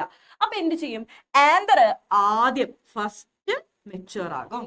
ആ സമയത്ത് ആര് മെച്ചുവർ ആയിട്ടുണ്ടാവില്ല? ആര് റിസപ്റ്റീവ് ആയിട്ടുണ്ടാവില്ല? പോളിഗ്രെയിൻസിനെ വാങ്ങിക്കാൻ ആര് റെഡി ആയിട്ടുണ്ടാവില്ല? നമ്മുടെ സ്റ്റിഗ്മ റെഡി ആയിട്ടുണ്ടാവില്ല. ഓക്കെ, റെഡി ആയിട്ടില്ലെങ്കിൽ പോളിഗ്രെയിൻസ് ഇവിടെ വീണ് കഴിഞ്ഞു കഴിഞ്ഞാല് പോളിനേഷൻ നടക്കോ? ഇല്ല. അപ്പൊ നമ്മൾ സെൽഫ് പോളിനേഷൻ എന്തായി തടഞ്ഞു. ഇനി നേരെ തിരിച്ചു നടക്കാം, വൈസ് വേഴ്സ ആയിട്ട് നടക്കാം. അതായത് സ്റ്റിഗ്മ ആദ്യം മെച്ചുവർ ആവും, റിസപ്റ്റീവ് ആവും. പക്ഷെ ഇവിടെ ആര് മെച്ചുവർ ആയിട്ടുണ്ടാവില്ല? ആന്തർ മെച്ചുവർ ആയിട്ടുണ്ടാവില്ല. അപ്പൊ പോളിഗ്രെയിൻസ് ഉണ്ടാവോ? ഇല്ല. അപ്പൊ പോളിഗ്രെയിൻ വന്ന് വീണാൽ മാത്രമേ പോളിനേഷൻ നടക്കുകയുള്ളൂ. ഇവിടെ പോളിനേഷൻ നടക്കുവോ? ഇല്ല. കാരണം എന്താ? ആന്തർ മെച്ചുവർ ആയിട്ടില്ല. സ്റ്റിഗ്മ മെച്ചുവർ ആയി കഴിഞ്ഞതിന് ശേഷം കുറച്ച് നാൾ കഴിഞ്ഞിട്ടായിരിക്കും ആന്തർ മെച്ചുവർ ആവുക. അപ്പൊ രണ്ട് കാര്യങ്ങൾ ഒരുമിച്ച് നടക്കുന്നത് ഇവരെന്ത് ചെയ്യും? അവോയ്ഡ് ചെയ്യും. അങ്ങനെ ഈ ആന്തറും സ്റ്റിഗ്മയും ഡിഫറെന്റ് ടൈമിലായിരിക്കും എന്ത് ചെയ്യുക? മെച്ചുവർ ആവുക. അപ്പൊ സെൽഫ് പോളിനേഷൻ. ഓക്കെ അല്ലേ? ലാസ്റ്റത്തെ ആണ്, ലാസ്റ്റത്തെ വെരി വെരി ഇമ്പോർട്ടന്റ് കേട്ടോ. Self incompatibility. എന്താണ് സെൽഫ് ഇൻകോമ്പാറ്റിബിലിറ്റി? ഇത് വൺ വേർഡ് ആയിട്ടും ചോദിക്കാറുണ്ട് കേട്ടോ. അതായത് ഇപ്പോ ഒരു ഫ്ലവർ എടുത്തു കഴിഞ്ഞു കഴിഞ്ഞാൽ ആ ഫ്ലവറിൽ തന്നെ സെൽഫ് ഇൻകോമ്പാറ്റിബിലിറ്റി എന്ന് പറഞ്ഞു കഴിഞ്ഞാൽ ഒരു ഫ്ലവർ എടുത്തു കഴിഞ്ഞു കഴിഞ്ഞാൽ ആ പൂവില് അതിന്റെ തന്നെ പോളൻ ഗ്രെയിൻ വന്ന് വീണ് കഴിഞ്ഞാൽ, ഓക്കെ, ഈ സെയിം ഫ്ലവറിന്റെ പോളൻ ഗ്രെയിൻ തന്നെ വന്ന് വീണ് കഴിഞ്ഞാൽ ഈ ചെടി എന്ത് ചെയ്യും? ഈ ഫ്ലവർ എന്ത് ചെയ്യും? തന്നെ സെയിം പോളൻ ഗ്രെയിൻ വന്ന് വീണു. അപ്പൊ ഈ ഫ്ലവർ എന്ത് ചെയ്യും? അതിൽ നിന്ന് വരുന്ന പോളൻ ട്യൂബിന്റെ വളർച്ചയെ അവൻ എന്ത് ചെയ്യില്ല? പ്രൊമോട്ട് ചെയ്യില്ല. പോളൻ ട്യൂബ് വളരാൻ സമ്മതിക്കില്ല. ചെടിക്ക് മനസ്സിലാവും, ഫ്ലവറിന് മനസ്സിലാവും ഇതെന്റെ സ്വന്തമായിട്ടുള്ള പോളൻ ഗ്രെയിൻ ആണ് വന്ന് വീഴുന്നത്. ഇവന് ഞാൻ വളരാൻ അനുവദിച്ചു കഴിഞ്ഞു കഴിഞ്ഞാൽ എന്നിൽ എന്ത് നടക്കും? സെൽഫ് പോളിനേഷൻ നടക്കും. സെൽഫ് പോളിനേഷൻ നടക്കാൻ പാടുണ്ടോ? ഇല്ല, എനിക്ക് ക്രോസ് പോളിനേഷൻ ആവശ്യം. അപ്പോ ഈ പൂക്കൾ എന്ത് ചെയ്യും? സ്വന്തം പോളൻ ഗ്രെയിൻ തന്നെ വന്ന് വീണ് കഴിഞ്ഞാൽ പോളൻ ട്യൂബ് വളരുന്നത് അവരെന്ത് ചെയ്യും? എതിർക്കും, ഇൻഹിബിറ്റ് ചെയ്യും. ഇതിനെ വിളിക്കുന്ന പേരാണെന്ത്? Self incompatibility. എന്താ വിളിക്കുക? Self incompatibility. അപ്പൊ അതിന്റെ അർത്ഥം എന്താണ്? പ്രിവെന്റ് ദ അല്ലെങ്കിൽ inhibit the germination of pollen tube at the time of എന്താണ്? Pollination if the pollen grains are from the same flower. Okay, അതായത് സെയിം ഫ്ലവറിൽ നിന്നുള്ള പോളൻ ഗ്രെയിൻസ് ആണ് വരുന്നതെങ്കിൽ ഇവരെന്ത് ചെയ്യും? പോളൻ ട്യൂബ് വളരുന്നത് ആ മെക്കാനിസത്തെ വിളിക്കുന്ന പേരാണെന്ത്? Self incompatibility. Very very important. അപ്പൊ 4 ഔട്ട് ബ്രീഡിംഗ് ഡിവൈസസ് ആണ് നമ്മൾ പഠിച്ചത്. ഒന്നാമത്തേത് എന്താണ്? Production of unisexual flowers. രണ്ടാമത്തേത് എന്താണ്? Arrangement of anther and stigma at the different position in the okay in the case of bisexual flower ആണെങ്കിൽ. അടുത്തത് നമ്മൾ പഠിച്ചത് avoiding of synchronization. Anther and stigma are mature in time. Okay, അടുത്ത എന്താ? Self incompatibility. എന്താണ്? At the time of pollination എന്താണ്? Same ഫ്ലവറിന്റെ pollen grains ആണ് വന്ന് വീഴുന്നതെങ്കിൽ അവരെന്ത് ചെയ്യും? Pollen tube germinate inhibit. Okay അല്ലേ? വെരി വെരി ഇമ്പോർട്ടൻറ്റ്, പഠിക്കണം കേട്ടോ. അടുത്ത ക്വസ്റ്റ്യൻ. ഔട്ട് ബ്രീഡിംഗ് ഡിവൈസസ് കൃത്യമായിട്ട് ടീച്ചർ ഇവിടെ കൊടുത്തിട്ടുണ്ട്, പഠിക്കണം. ഓക്കെ, കയ്യിലില്ലാത്തവര് സ്ക്രീൻഷോട്ട് പഠിക്കട്ടാ. ഓക്കെ, അടുത്ത എന്താ? In angiosperm female gametophyte is known as embryo sac. Explain its structure. Female ഗാമറ്റോഫൈറ്റിന്റെ സ്ട്രക്ചർ നമ്മൾ പഠിച്ചു അല്ലേ? എംബ്രിയോ സാക്കിന്റെ സ്ട്രക്ചർ നമ്മൾ പഠിച്ചു. എന്തായിരുന്നു എംബ്രിയോ സാക്കിന്റെ സ്ട്രക്ചർ? ഇതാണ് എംബ്രിയോ സാക്കിന്റെ സ്ട്രക്ചർ. ഇതിന്റെ സ്ട്രക്ചർ എക്സ്പ്ലെയിൻ ചെയ്യാനാണ് പറഞ്ഞിരിക്കുന്നത്. ഒന്നുമില്ല, ജസ്റ്റ് മനസ്സിലാക്കി വെക്കുക. എന്താണ്? ചെലാസൽ എൻഡ് ഉണ്ട്, മൈക്രോപൈലാർ എൻഡ് ഉണ്ട്. അത് ചെലാസൽ end there is a 3 cells is known as antipodals. അത് micropylar end there is also 3 cells. Okay, in which എന്താ? രണ്ടെണ്ണത്തിനെ വിളിക്കുന്ന പേരെന്താ? സിനർജിറ്റ്സ്. and other one is our female gamete is known as okay. ഈ എഗ്ഗിനെയും സിനർജിറ്റ്സിനെയും ഒരുമിച്ച് വിളിക്കുന്ന പേരാണെന്ത്? Egg apparatus. ഇനി ഈ സിനർജിറ്റ്സിന് താഴെയുള്ള ഫിലിഫോം അപ്പാരറ്റസിനെ പറ്റി പറയണം. അതിനുശേഷം ഇവിടെ സെൻട്രൽ സെല്ലുണ്ട്. ആ സെൻട്രൽ സെല്ലിൽ എത്ര ന്യൂക്ലിയ ഉണ്ട്? 2 ന്യൂക്ലിയ ഉണ്ട്, പോളാർ ന്യൂക്ലിയ. ഇങ്ങനെ പറഞ്ഞു കഴിഞ്ഞാൽ ഫുൾ മാർക്ക് കിട്ടും. അപ്പൊ നമ്മുടെ എംബ്രിയോ സാക്കിൽ 2 പോർട്ടുകൾ ഉണ്ട്. ചെലാസൽ എൻഡ് ഉണ്ട്, മൈക്രോപൈലാർ എൻഡ് ഉണ്ട്. ചെലാസൽ എൻഡിൽ ആന്റിപോഡൽസ് ഉണ്ട്, മൈക്രോപൈലാർ എൻഡിൽ ആരൊക്കെയുണ്ട്? 2 സിനർജിറ്റ്സ്, ഒരു ആരുണ്ട്? എഗ് ഉണ്ട്. ഇവർ ഒരുമിച്ച് വിളിക്കുന്നത് എഗ് അപ്പാരറ്റസ്. ഇനി സിനർജിറ്റ്സിന്റെ താഴെയുള്ള 2 ഫിലിഫോം അപ്പാരറ്റസുകളെ പറ്റി പറയണം. സെൻട്രൽ സെല്ലുണ്ട്, അത് 2 ന്യൂക്ലിയ. പിന്നെ ഇവിടെ നിങ്ങൾ എടുത്തു പറയേണ്ട ഒരു ഒറ്റ സെന്റൻസ് ഉണ്ട്. അറിയോ ആരെങ്കിലും? ഇപ്പം 7 cells 8 ന്യൂക്ലിയേറ്റഡ് സ്ട്രക്ചർ. എന്താണ് അതിന്റെ അർത്ഥം? ഇതില് 7 സെല്ലുണ്ട്, പക്ഷെ എത്ര ന്യൂക്ലിയസ് ഉണ്ട്? 8 ന്യൂക്ലിയസ്. അതെങ്ങനെയാ വരുന്നത്? ഒന്ന് നോക്കിയടാ. നോക്കിയേ, ആന്റിപോഡൽസിലെ എത്ര സെല്ലാ? 1 2 3. ഓക്കെ, അപ്പൊ 3 സെല്ല്. ഇവിടെ എത്ര സെല്ലുണ്ട്? 4 5 6. ഓക്കെ, 2 സിനർജിറ്റും ഒരു എഗ്ഗും. ടോട്ടൽ 6 സെല്ലായി. 6 സെല്ലുള്ളൂ? അല്ല. ഇവിടെ സെന്റർ പോർഷനിൽ എന്തുണ്ട്? ഒരു സെല്ല് കൂടി ഇല്ലേ? അതിനെ വിളിക്കുന്ന പേരെന്താ? Central cell. ടോട്ടല് 7 സെല്ലുണ്ട്. പക്ഷെ ന്യൂക്ലിയസിന്റെ കാര്യം നിങ്ങൾ നോക്കി. ആന്റിപോഡൽസിൽ എത്ര ന്യൂക്ലിയസ് ഉണ്ട്? 1 2 3 ന്യൂക്ലിയസ് ഉണ്ട്. ഓൾസോ ഇവിടെയോ സിനർജിറ്റ്സിൽ 2 ന്യൂക്ലിയസ്, എഗ്ഗിൽ 2 ന്യൂക്ലിയസ്, 6 ആയി. പക്ഷെ സെൻട്രൽ സെല്ലിലേക്ക് വന്ന് ഇവിടെ ന്യൂക്ലിയസ് ഉണ്ട്, ന്യൂക്ലിയസ്. അപ്പൊ ടോട്ടൽ എത്ര ന്യൂക്ലിയസ് ആയി? 8 അല്ലേ? അപ്പോ എംബ്രിയോ സാക്ക് എന്ന് പറയുന്നത് 7 സെല്ലുടെ 8 ന്യൂക്ലിയേറ്റഡ് സ്ട്രക്ചർ ആണ്. ഇതിൽ 7 സെല്ലുണ്ട്, പക്ഷെ എത്ര ന്യൂക്ലിയസ് ഉണ്ട്? ഓക്കെ അല്ലേ? അടുത്ത ദിവസത്തിലേക്ക് പോവാം. Write 3 adaptation of insect pollinated flowers. ഇത് ഇങ്ങനെ തന്നെ ചോദിക്കും കേട്ടോ. ഓക്കെ, ഇൻസെക്ട് പോളിനേറ്റഡ് ഫ്ലവേഴ്സിന്റെ അഡാപ്റ്റേഷൻ, വിൻഡ് പോളിനേറ്റഡ് ഫ്ലവേഴ്സിന്റെ അഡാപ്റ്റേഷൻ, അല്ലെങ്കിൽ വാട്ടർ പോളിനേറ്റഡ് ഫ്ലവേഴ്സിന്റെ അഡാപ്റ്റേഷൻ, ഇങ്ങനെയൊക്കെ ചോദിക്കാറുണ്ട്. ഇനി ഇത് വേറെ രീതിയിലും ചോദിക്കാം. സോസ്റ്റെറ ഫ്ലവറിന്റെ അഡാപ്റ്റേഷൻ എന്താണ്? സോസ്റ്റെറ പ്ലാന്റിന്റെ അഡാപ്റ്റേഷൻ എന്താണ് എന്ന് ചോദിച്ചാൽ എന്ത് എഴുതേണ്ടത്? ആരും ടെൻഷൻ അടിക്കേണ്ടത്. സോസ്റ്റെറ പ്ലാന്റിൽ ഏത് പോളിനേഷനാണ് നടക്കുന്നത്? വാട്ടർ പോളിനേഷൻ ആണ് നടക്കുന്നത്. അപ്പൊ അവിടെ ഇൻഡയറക്റ്റ് ആയിട്ട് നിങ്ങളോട് ചോദിച്ചിരിക്കുന്നത് എന്താണ്? വാട്ടർ പോളിനേറ്റഡ് ഫ്ലവേഴ്സിന്റെ അഡാപ്റ്റേഷൻ. ഓക്കെ, അപ്പോൾ നിങ്ങൾ മനസ്സിലാക്കി വെക്കണം. എക്സാമ്പിൾ ചോദിക്കുകയാണെങ്കിൽ ഇപ്പോൾ ഏതെങ്കിലും ഒരു ഫ്ലവർ എടുത്തിട്ട് ഇപ്പോ റോസ് ഫ്ലവറിന്റെ അഡാപ്റ്റേഷൻ എന്താണ് അങ്ങനെ ചോദിച്ചു കഴിഞ്ഞാൽ റോസ് ഫ്ലവറിൽ എന്താ നടക്കുന്നത്? ഇൻസെക്ട് പോളിനേഷൻ ആണ്. അപ്പൊ അവിടെ ചോദിച്ചിരിക്കുന്നത് എന്താ? ഇൻസെക്ട് പോളിനേഷൻ ഫ്ലവേഴ്സിന്റെ പോളിനേറ്റഡ് ഫ്ലവേഴ്സിന്റെ അഡാപ്റ്റേഷൻ ആണ് അവിടെ ചോദിച്ചിരിക്കുന്നത്. അപ്പൊ അങ്ങനെ ഇൻഡയറക്റ്റ് ആയിട്ട് ചോദിക്കാം, ഡയറക്റ്റ് ആയിട്ടും ചോദിക്കാം. ഇപ്പൊ ഇവിടെ ചോദിച്ചിരിക്കുന്നത് എന്താ? ഇൻസെക്ട് പോളിനേറ്റഡ് ഫ്ലവേഴ്സിന്റെ അഡാപ്റ്റേഷൻ ആണ്. ഓക്കെ, എന്താണ് ഇൻസെക്ട് പോളിനേറ്റഡ് ഫ്ലവേഴ്സിന്റെ അഡാപ്റ്റേഷൻ? ലാർജ് കളർഫുൾ ആയി, ഇവർ ഭയങ്കര വലുതായിരിക്കും, നല്ല സ്മെൽ ഉണ്ടാകും, നല്ല കളർഫുൾ ആയിരിക്കും. ഓക്കെ, അതുകൂടാതെ കുഞ്ഞു കുഞ്ഞു പൂക്കളാണെങ്കിൽ ഇവർ ഇൻഫ്ലോറസൻസ് ഫോം, അതായത് കൊലകൾ പോലെ നിൽക്കും. ഈ കണിക്കൊന്നൊക്കെ കണ്ടിട്ടില്ലേ, കൊല പോലെ നിൽക്കും. കാരണം എന്തിനു വേണ്ടിയിട്ടാ? ഈ ഇൻസെക്റ്റിനെ അല്ലെങ്കിൽ പോളിനേഷൻ നടത്തുന്ന ആൾക്കാരെ അട്രാക്ട് ചെയ്യിക്കാൻ വേണ്ടിയിട്ടാണ് ഇവരിങ്ങനെ കൊലകളായിട്ട് നിൽക്കുന്നത്, അല്ലെങ്കിൽ അവർക്ക് കാണാൻ വേണ്ടിയിട്ട്. ഓക്കെ, അടുത്തത് എന്താ? Some flowers that are pollinated by flies and beetles, foul order. ചില ചെടികളിൽ എന്തുണ്ട്? ഫൗൾ, ഒരു സുഖമല്ലാത്ത മോശം സ്മെല്ല് ഇവർ പ്രൊഡ്യൂസ് ചെയ്യും. എന്തിനു വേണ്ടിയിട്ടാ? ആ ചെടികളെ പോളിനേഷൻ നടത്തുന്ന വണ്ടുകൾക്കോ അല്ലെങ്കിൽ ഇൻസെക്റ്റുകൾക്കോ ആ സ്മെല്ലായിരിക്കും ഇഷ്ടം. അപ്പൊ അവരെ അട്രാക്ട് ചെയ്യാൻ വേണ്ടിയിട്ട് അവർ ആ സ്മെല്ല് പ്രൊഡ്യൂസ് ചെയ്യല്ലേ. വെരി വെരി ഇമ്പോർട്ടൻറ്റ്, പഠിച്ചിട്ട് പോകണം. അറ്റ്ലീസ്റ്റ് ഒരു 4 പോയിന്റെങ്കിലും പഠിക്കും. അടുത്ത എന്താ? Wind pollination. Okay, wind pollination ഫ്ലവേഴ്സിന്റെ അഡാപ്റ്റേഷൻ എന്തൊക്കെയാ? ഓർമ്മയുണ്ടോ? Flowers produce large number of pollen grains, ഒരുപാട് പോളഗ്രാൻസിനെ ഇവർ പ്രൊഡ്യൂസ് ചെയ്യും. അതുകൂടാതെ ഇവരുടെ സ്റ്റിഗ്മ എന്തായിരിക്കും? Well expose. ഓക്കെ, സ്റ്റെയിമനും എന്തായിരിക്കും? Well expose. ഇവരുടെ പോളഗ്രാന്റെ പ്രത്യേകത എന്താ? ഫെദറി ആയിരിക്കും. ഓക്കെ, പിന്നെ എന്തായിരിക്കും? Sorry, feathery. പോളഗ്രാൻസ് അല്ല കേട്ടോ, ഫെദറി. പോളഗ്രാൻസ് എന്താണ്? നോൺ സ്റ്റിക്കി ആയിരിക്കണം. ഓക്കെ, പോളഗ്രാൻസ് എന്തായിരിക്കും? Light weight and non sticky ആയിരിക്കണം. വെയിറ്റ് കുറവായിരിക്കണം, അതുപോലെ തന്നെ നോൺ സ്റ്റിക്കി ആയിരിക്കണം. എന്തുകൊണ്ടാണ് ലൈറ്റ് വെയിറ്റ് ആണെന്ന് പറയുന്നത്? കാറ്റടിക്കുമ്പോൾ, കാറ്റിൽ കൂടെയാണ് പോളഗ്രാൻസ് എന്ത് ചെയ്യുന്നത്? പോളിനേഷൻ നടത്തുന്നത്, പറന്നു പോയിട്ട് വേറെ പൂവിൽ പോയി വീഴുന്നത്. അപ്പൊ കാറ്റടിക്കുമ്പോൾ പറന്നു പോകണമെങ്കിൽ അവർക്ക് അത്ര വെയിറ്റ് കുറവായിരിക്കണം. അതിന് വേണ്ടിയിട്ടാണ് പോളഗ്രാൻസ് എന്താണെന്ന് പറയുന്നത്? ലൈറ്റ് വെയിറ്റ് ആണെന്ന് പറയുന്നത്. ായോ?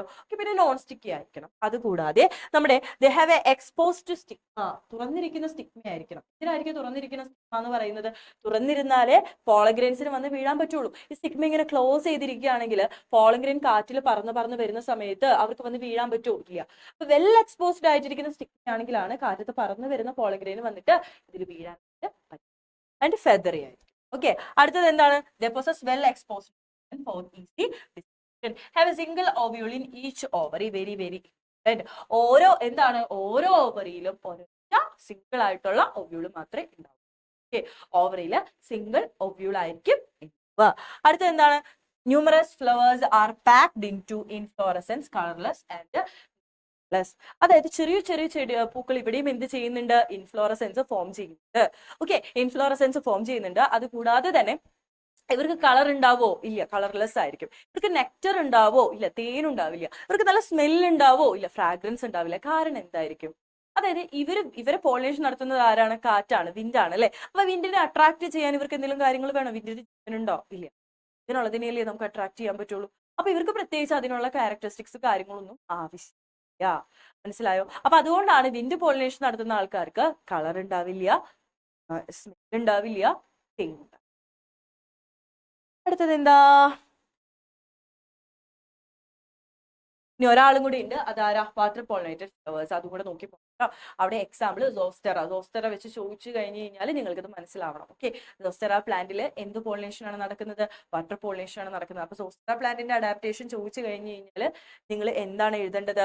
വാട്ടർ പോളിനേറ്റഡ് ഫ്ലവേഴ്സിന്റെ അഡാപ്റ്റേഷൻ. അതൊന്നുമില്ല. വാട്ടർ പോളിനേറ്റഡ് ഫ്ലവേഴ്സിന്റെ എന്തായിരിക്കും അഡാപ്റ്റേഷൻ? അവരുടെ പോളിഗ്രെയിൻ എപ്പോഴും വെള്ളത്തിലാണ്. അപ്പൊ പോളിഗ്രെയിനെ പ്രൊട്ടക്ട് ചെയ്യാൻ വേണ്ടിയിട്ട് അതിന് ചുറ്റും ഉണ്ടായിരിക്കും ഒരു ഉണ്ടായിരിക്കും. അവരുടെ പോളഗ്രെയിൻ ഇലോങ്ങേറ്റഡ് ആയിരിക്കും, റിബൺ ലൈക്ക് ആയിരിക്കും, സ്റ്റിഗ്മയും ഇലോങ്ങേറ്റഡ് ആയിരിക്കും. പിന്നെ അവർക്കും പ്രത്യേകിച്ച് സ്മെല്ലോ കളറോ തേനോ ഒന്നും ഉണ്ടാവില്ല. കാരണം ആരെയും അട്രാക്ട് ചെയ്യേണ്ട കാര്യമില്ലല്ലോ, വെള്ളമല്ലേ പോളിനേഷൻ. ഓക്കെ അല്ലേ? യെസ്. Next question.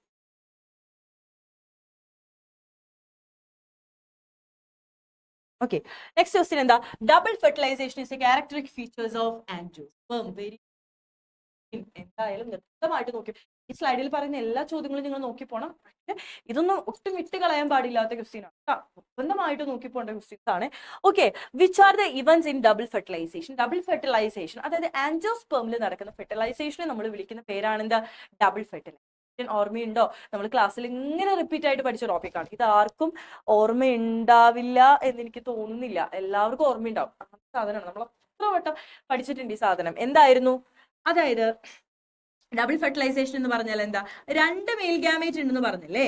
ഒരു മെയിൽ ഗാമേറ്റ് ആരുമായിട്ടാണ് ഫ്യൂസ് ചെയ്യുക? എഗ്ഗുമായിട്ട് ഫ്യൂസ് ചെയ്യും. എഗ്ഗുമായിട്ട് ഫ്യൂസ് ചെയ്ത് ആരുണ്ടാകും? സൈഗോട്ട് ഉണ്ടാകും. ഈ സൈഗോട്ട് ആണ് പിന്നീട് ആരായിട്ട് മാറുക? എംബ്രിയോ ആയിട്ട് ഓക്കെ അല്ലേ? ഈ ഫെർട്ടിലൈസേഷനെ വിളിക്കുന്ന പേരാണ് എന്ത്? സിംഗമി. ഇനി മെയിൽ ഗാമേറ്റിന്റെ പ്ലോയിഡ് എത്രയാ? N. ഹാപ്ലോയിഡ് ആണ്. എഗിന്റെ പ്ലോയിഡ് എത്രയാ? N. ഇനി രണ്ട് എന്നും കൂടെ ചേർന്നിട്ടാണ് ആരുണ്ടായിരിക്കുന്നത്? സൈഗോട്ട്. അപ്പൊ സൈഗോട്ട് N ആയിരിക്കും 2N ആയിരിക്കും? അപ്പൊ എംബ്രിയോ എന്തായിരിക്കും? 2. ഡബിൾ ഫെർട്ടിലൈസേഷനിൽ ഒന്നാമത്തെ ഫെർട്ടിലൈസേഷന്റെ പേരെന്താണ്? സിംഗമി. ഇനി ഒരു മെയിൽ ഗാമേറ്റ് കൂടെ ബാക്കിയില്ലേ? നമ്മൾ പഠിച്ചു നേരത്തെ പോളഗ്രേനിൽ 2 മെയിൽ ഗാമേറ്റ് ഇരിപ്പുണ്ട്. അതിൽ ഒരു മെയിൽ ഗാമേറ്റ് നമ്മുടെ എഗുമായിട്ട് ഫ്യൂസ് ചെയ്യും. അടുത്ത മെയിൽ ഗാമേറ്റ് ആരുമായിട്ടാ ഫ്യൂസ് ചെയ്യുക? ആരുമായിട്ടാ? Polar nuclei. ആരുമായിട്ട് ഫ്യൂസ് ചെയ്യുക? Polar nuclei. ആരാ ഉണ്ടാവുക? Pen. Primary. Primary endosperm nucleus ആണ് പിന്നീട് ആരായിട്ട് മാറുക? എൻഡോസ്പേം ആയിട്ട് മാറുക.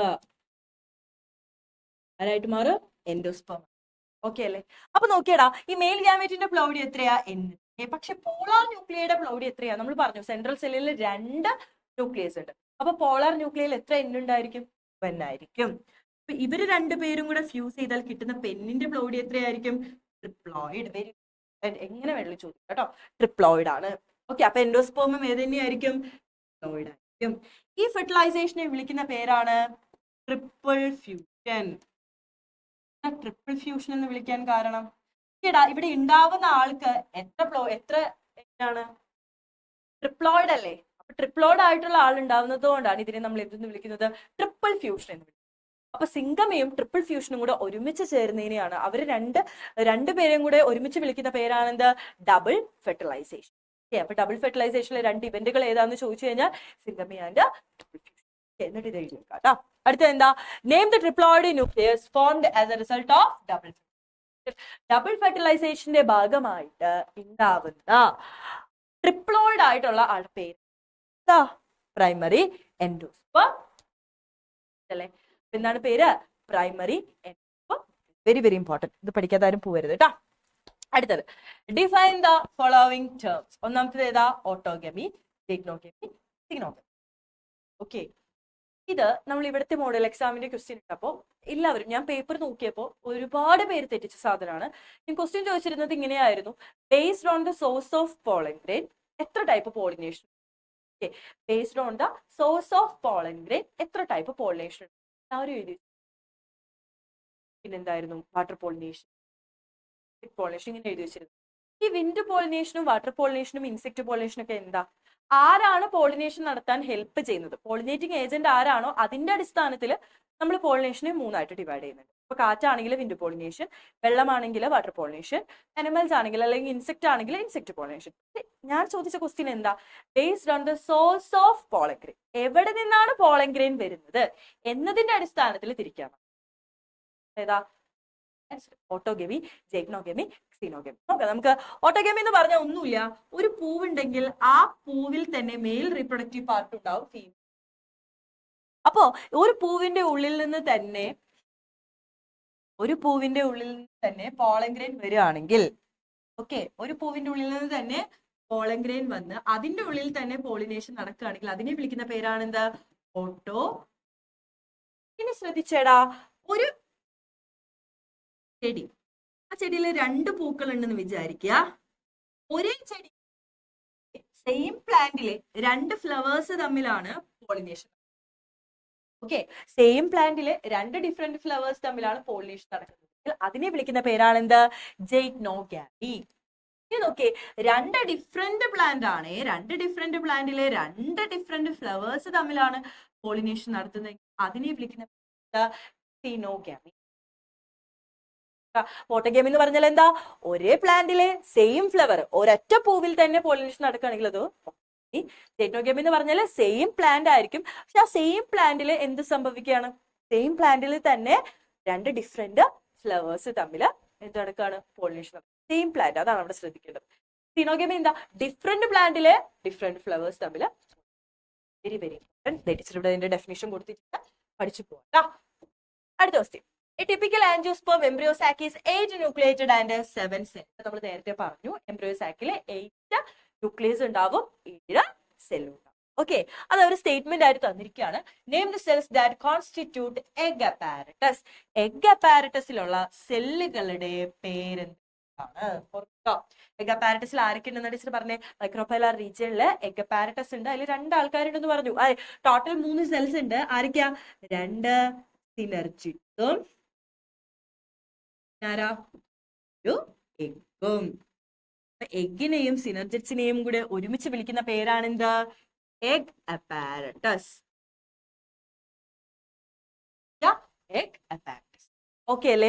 അടുത്ത എന്താ? Explain monosporic type of embryo sac development. ഇതങ്ങനെ ചോദിച്ച് കണ്ടിട്ടില്ല. പക്ഷെ എക്സാം ഒരു ഹയർ ലെവലായിട്ടാണ് പോകുന്നതെങ്കിൽ ഓക്കെ, കുറച്ചുകൂടെ നന്നായിട്ടുള്ള രീതിയിലുള്ള ക്വസ്റ്റ്യൻ, ടഫ് ക്വസ്റ്റ്യൻ പേപ്പർ ആണെങ്കിൽ ഈ ക്വസ്റ്റ്യൻ ഓക്കെ കുട്ടികൾ വല്ലാതെ നോക്കാതെ പോകുന്ന ഒരു ഭാഗമാണ് ഈ മോണോസ്പോറിക് ഡെവലപ്മെന്റ് എന്ന് പറയുന്നത്.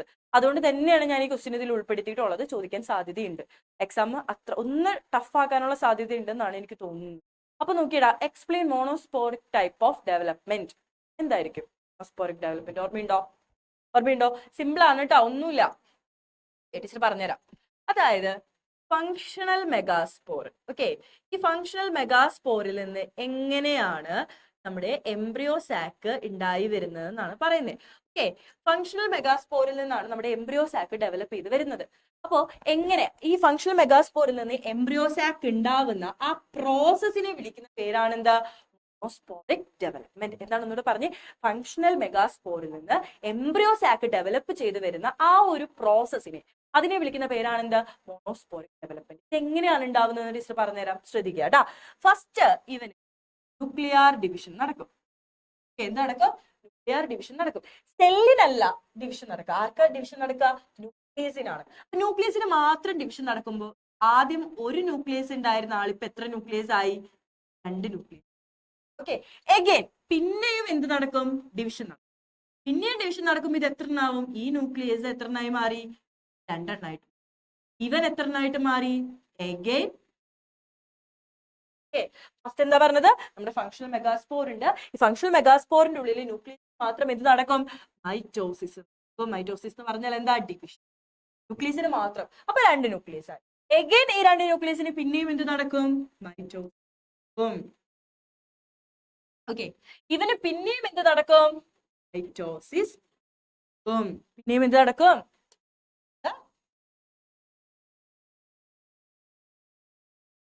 അപ്പൊ എന്ത് സംഭവിക്കും നോക്കിയടാ, ഇവിടെ 2 പേരല്ലേ, ഈ 2 പേർക്കും മൈറ്റോസിസ് നടക്കുമ്പോൾ ടോട്ടൽ എത്ര പേരാകും? ഇവർക്ക് പിന്നെയും 2 പേർക്ക് പിന്നെയും മൈറ്റോസിസ് നടക്കും. ഇത് എത്ര പേരാകും? അതിന് ഡബിൾ ആവും അല്ലെ? ടോട്ടൽ ഇപ്പൊ എത്ര ന്യൂക്ലിയസ് ആയി? 8 ന്യൂക്ലിയസ് ആയി അല്ലെ? 8 ന്യൂക്ലിയസ്. ഇനി എന്താ സംഭവിക്കാന്നറിയോ?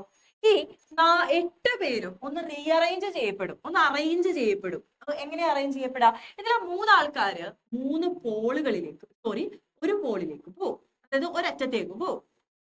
ബാക്കി 5 പേരില്ലേ അല്ലെ? 8ന്ന് 3 പോയാൽ ബാക്കി എത്രയുള്ളത്? 5 അല്ലെ? അപ്പൊ ബാക്കി 5 പേരില് 3 ആൾക്കാര് ഓപ്പോസിറ്റ് പോളിലേക്ക് പോകും, മറ്റേ അറ്റത്തേക്ക് പോകും. ഇനി എത്ര പേരുണ്ട്? 2 പേര്. ആ 2 പേര് മാത്രം എവിടെ നിൽക്കും? സെന്ററിൽ. അപ്പൊ ഒന്ന് അറേഞ്ച് ചെയ്തു. ഈ 8 ന്യൂക്ലിയസിനെ അറേഞ്ച് ചെയ്തു. അറേഞ്ച് ചെയ്തതിന് ശേഷം എന്ത് സംഭവിക്കും അറിയോ മക്കളെ? ഇവർക്ക് ചുറ്റും സെൽവാൾ ഫോം ചെയ്യും. സെൽവാൾ ഫോം ചെയ്തു. ഇതല്ലേ നമ്മുടെ സാക്ക്? ആണല്ലോ നമ്മുടെ എംബ്രിയോ സാക്ക്. ചലാസൽ പോളില് പോളിലുള്ള 3 സെല്ലിനെ നമ്മൾ വിളിച്ച പേരെന്താ? ആന്റിപോഡൽസ്. മൈക്രോപൈലാർ റീജിയനിലെ 3 സെല്ല്, 2 പേരെ നമ്മൾ വിളിച്ച പേരെന്താ? സെന്ററിലുള്ള ആളുടെ പേരെന്താ? ഇവര് 2 പേരും കൂടി ഒരുമിച്ച് വിളിക്കുന്ന പേര് എഗ് അപ്പാരറ്റസ്. ഇതിനുള്ളില് ഫിലിഫോം അപ്പാരറ്റസും. ഇനി സെന്ററിലുള്ള ആളുടെ പേരെന്താ? പോളാർ. അപ്പൊ മനസ്സിലായോ? ഈ ഒരു ഡെവലപ്മെന്റിനെ വിളിക്കുന്ന പേരാണ് എന്താ? Monosporic development. അപ്പൊ എന്താണ്? ഇവിടെ ഒരു ഫങ്ഷണൽ മെഗാസ്പോർ ഉണ്ടാവും. ഈ ഫങ്ഷണൽ മെഗാസ്പോറിന്റെ ഉള്ളിലെ ന്യൂക്ലിയസിന് എന്ത് സംഭവിക്കും? മൈറ്റോസിസ് സംഭവിച്ചത് ഡബിൾ ആകും. ഈ ഡബിളിന് പിന്നെയും മൈറ്റോസിസ് സംഭവിക്കുന്നത് എന്താകും?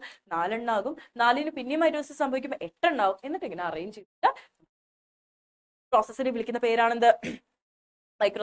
Monosporic development. ഓക്കെ അല്ലേ? യെസ്, നെക്സ്റ്റ് ക്വസ്റ്റ്യനിലേക്ക് പോവാം. Artificial hybridization is one of the major approach for crop improvement.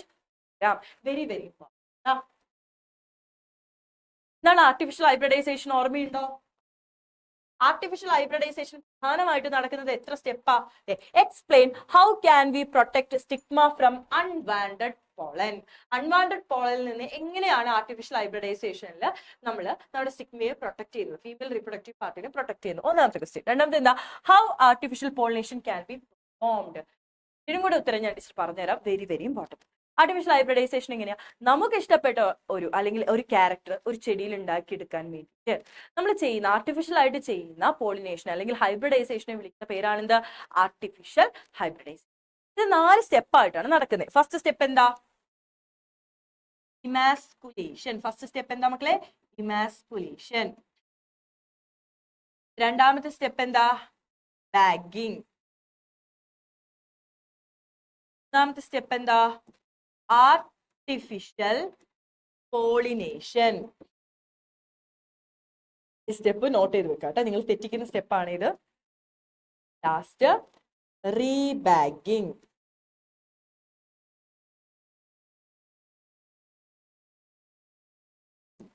Okay, അപ്പൊ 4 സ്റ്റെപ്പുകളായിട്ടാണ് പ്രധാനമായിട്ടും ആർട്ടിഫിഷ്യൽ നടക്കുന്നത്. ഒന്നാമത്തേത് എന്താ, ഇമാസ്കുലേഷൻ. രണ്ടാമത്തേത് എന്താണ്, ബാഗിങ്. മൂന്നാമത്തേത് ആർട്ടിഫിഷ്യൽ പോളിനേഷൻ. നാലാമത്തേത് റീബാഗിങ്. ഓക്കെ, നമുക്ക് ഇമാസ്കുലേഷൻ എന്ന് പറഞ്ഞാൽ എന്താ, ഒരു ബൈസെക്ഷൽ ഫ്ലവർ ആണ് നമ്മൾ എടുക്കുന്നതെന്ന് വിചാരിക്കുക. ഈ ബൈസെക്ഷൽ ഫ്ലവറിന്റെ പ്രത്യേകത എന്താ, അവിടെ മെയിൽ റീപ്രൊഡക്റ്റീവ് പാർട്ട് ഉണ്ടാകും, ഫീമെയിൽ റീപ്രൊഡക്റ്റീവ്, 2 റീപ്രൊഡക്റ്റീവ് പാർട്ട് ഉണ്ടാവും അല്ലെ. അപ്പോ ഈ ആർട്ടിഫിഷ്യൽ പോളിനേഷന്റെ സമയത്ത് നമുക്ക് ഈ സെയിം പോളൻഗ്രെയിൻ ഇവിടെ വന്ന് വീഴാൻ പാടുണ്ടോ? ഇല്ല. നമ്മളൊരു നല്ല പോളൻഗ്രെയിനെ മാറ്റി വെച്ചിട്ടുണ്ട്, നമുക്ക് അതാണ് ഇവിടെ കൊണ്ട് വീഴ്ത്തേണ്ടത്. അങ്ങനെ നമുക്ക് നല്ല വെറൈറ്റി ആയിട്ടുള്ള പൂക്കൾ അല്ലെങ്കിൽ പ്ലാന്റുകളെ നിർമ്മിച്ചെടുക്കാൻ പറ്റുള്ളൂ. അതല്ലേ നമ്മുടെ ആവശ്യം അല്ലെ. നമ്മുടെ ഇഷ്ടത്തിന് നമുക്ക് ഇഷ്ടപ്പെട്ട ക്യാരക്ടർ കൊണ്ടുവരാൻ വേണ്ടിയിട്ട് നമ്മൾ എന്ത് ചെയ്യും, നല്ല വെറൈറ്റി പോളൻഗ്രെയിൻ എടുത്ത് മാറ്റി സെലക്ട് ചെയ്ത് വെച്ചിട്ടുണ്ടാവും. അപ്പോ ഇതൊരു ബൈസെക്ഷൽ ഫ്ലവർ ആണെങ്കിൽ ഇവിടെ എന്ത് നടക്കാനുള്ള ചാൻസ് ഉണ്ട്, എന്ത് നടക്കാനുള്ള ചാൻസ് ഉണ്ട്, ഇവന്റെ പോളൻഗ്രെയിൻ ഇവന്റെ സ്റ്റിഗ്മയിൽ വന്ന് വീഴാൻ ചാൻസ് ഉണ്ട്. അപ്പൊ സെയിം പ്ലാന്റ് തന്നെ ഉണ്ടാവൂലേ, നമുക്കതല്ലല്ലോ ആവശ്യം.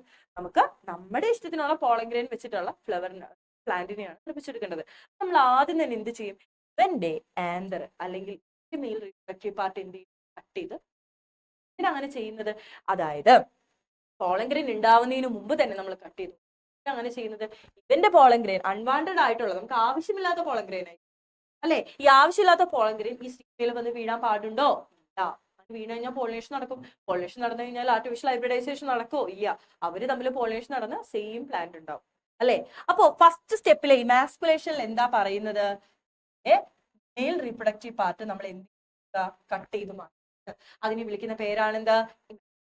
ഇനി രണ്ടാമത് ഇവനെ കട്ട് ചെയ്ത് മാറ്റി. പക്ഷേ ഇനി ഒരു ചാൻസ് ഉണ്ട്, തേൻ കുടിക്കാൻ വേറെ ഇൻസെക്റ്റോ കാര്യങ്ങളൊക്കെ വന്ന് ഈ ഫ്ലവറിൽ ഇരിക്കും. അപ്പൊ വേറെ പ്ലാന്റിൽ നിന്നുള്ള പോളൻ ഗ്രെയിൻസ് ഈ വന്ന് വീഴാനുള്ള ചാൻസ് ഇല്ലേ, സ്റ്റിഗ്മയിൽ വന്ന് വീഴാനുള്ള ചാൻസ് ഇല്ലേ, ഉണ്ട്.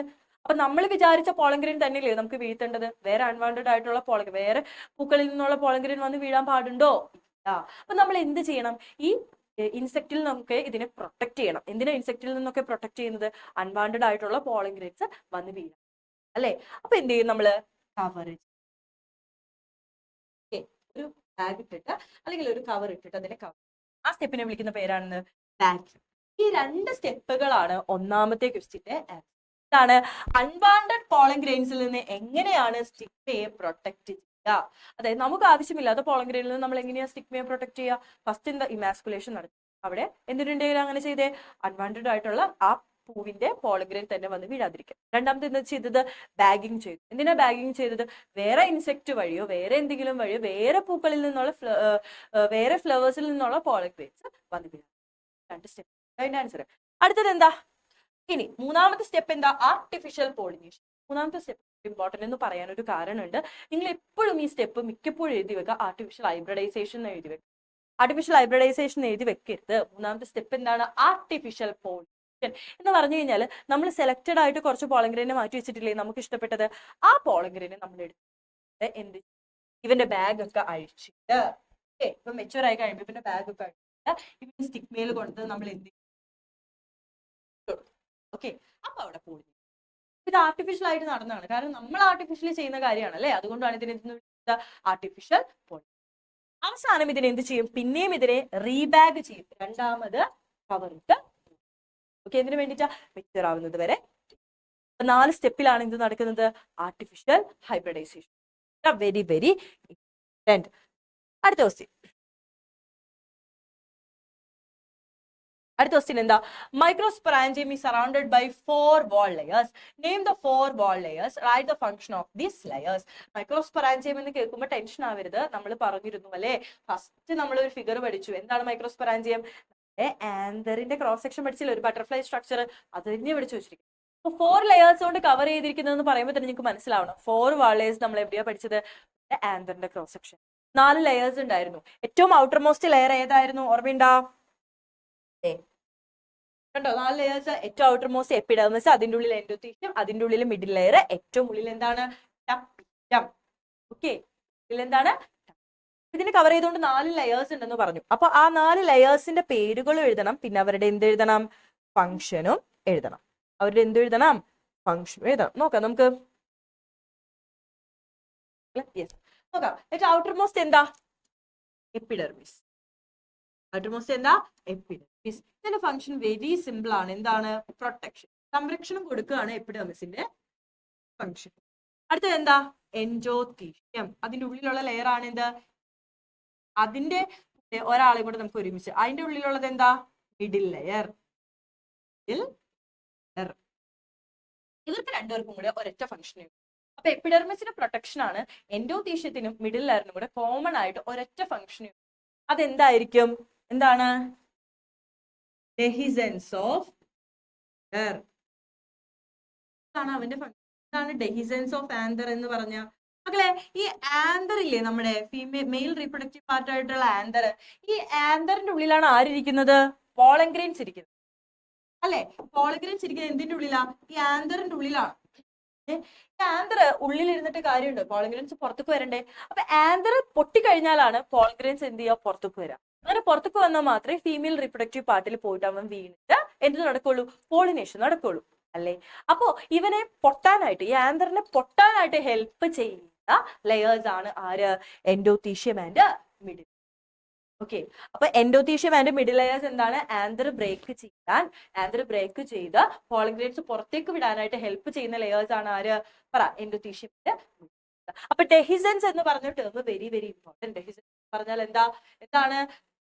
നമ്മുടെ ആന്തർ പൊട്ടിയിട്ട് അതിൽ അല്ലെ? Dehiscence of anther two is pollen grain. അതാണ് ആരുടെ ഫംഗ്ഷൻ? നെക്സ്റ്റ് ഏതാ? Last layer, inner most layer, ഏറ്റവും ഉള്ളിലുള്ള ലെയർ ഏതാ? ടപ്പിറ്റം. എന്താണ് ടപ്പിറ്റത്തിന്റെ ഫംഗ്ഷൻ?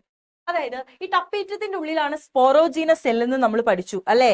ആ ഫിഗറിൽ നമ്മൾ ലേബൽ ചെയ്തു. ടപ്പീറ്റം കണ്ടോ? ടപ്പീറ്റത്തിന്റെ ഉള്ളിലുള്ള സെൽ ഏതാ? സ്പോറോജീനസ്. ഈ സ്പോറോജീനസ് വളർന്നിട്ടാണ് ആരായിട്ട് മാറാ? പോളൻ ഗ്രെയിൻ ആയിട്ട് മാറാ. ആരായിട്ട് മാറാ? പോളൻ ഗ്രെയിൻ ആയിട്ട്.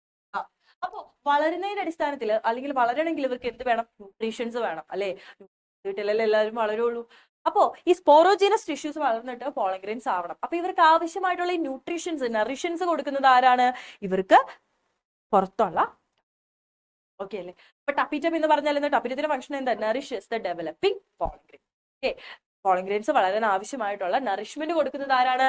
ടപ്പീറ്റം. ഓക്കെ, അപ്പൊ ആ ക്വസ്റ്റ്യൻ കഴിഞ്ഞു ട്ടാ. ഇമ്പോർട്ടന്റ്, പഠിക്കണം. നെക്സ്റ്റ് എന്താണ്? Banana is a parthenocarpic. എന്താണ് പാർത്തനോകാർപ്പിക്? ഓർമ്മയുണ്ടോ? നമ്മള് 3 ടൈപ്പ് ഫ്രൂട്ട്സിനെ പറ്റി പഠിച്ചിരുന്നു. True fruit, false fruit, parthenocarpic fruit. എന്തായിരുന്നു ട്രൂ ഫ്രൂട്ട്? ഓവറിൽ നിന്ന് ഡെവലപ്പ് ചെയ്ത് വരുന്ന ഫ്രൂട്ടിനെ നമ്മൾ വിളിക്കുന്ന പേരാണ് എന്ത്? True fruit. അപ്പൊ ഫാൾസ് ഫ്രൂട്ട് എന്താണ്? ഓവറിൽ നിന്നല്ലാതെ വേറെ ഭാഗങ്ങളിൽ നിന്ന് ഡെവലപ്പ് ചെയ്ത് വരുന്ന ഫ്രൂട്ടിനെ വിളിക്കുന്ന പേരാണ് എന്ത്? False fruit. ഇനി പാർത്തനോകാർപ്പിക് ഫ്രൂട്ട് എന്താ? ഫെർട്ടിലൈസേഷൻ നടക്കാതെ, വിത്തൗട്ട് ഫെർട്ടിലൈസേഷൻ നടക്കാതെ ഉണ്ടാവുന്ന ഫ്രൂട്ടിനെ വിളിക്കുന്ന പേരാണ് എന്താ? Parthenocarpic fruit.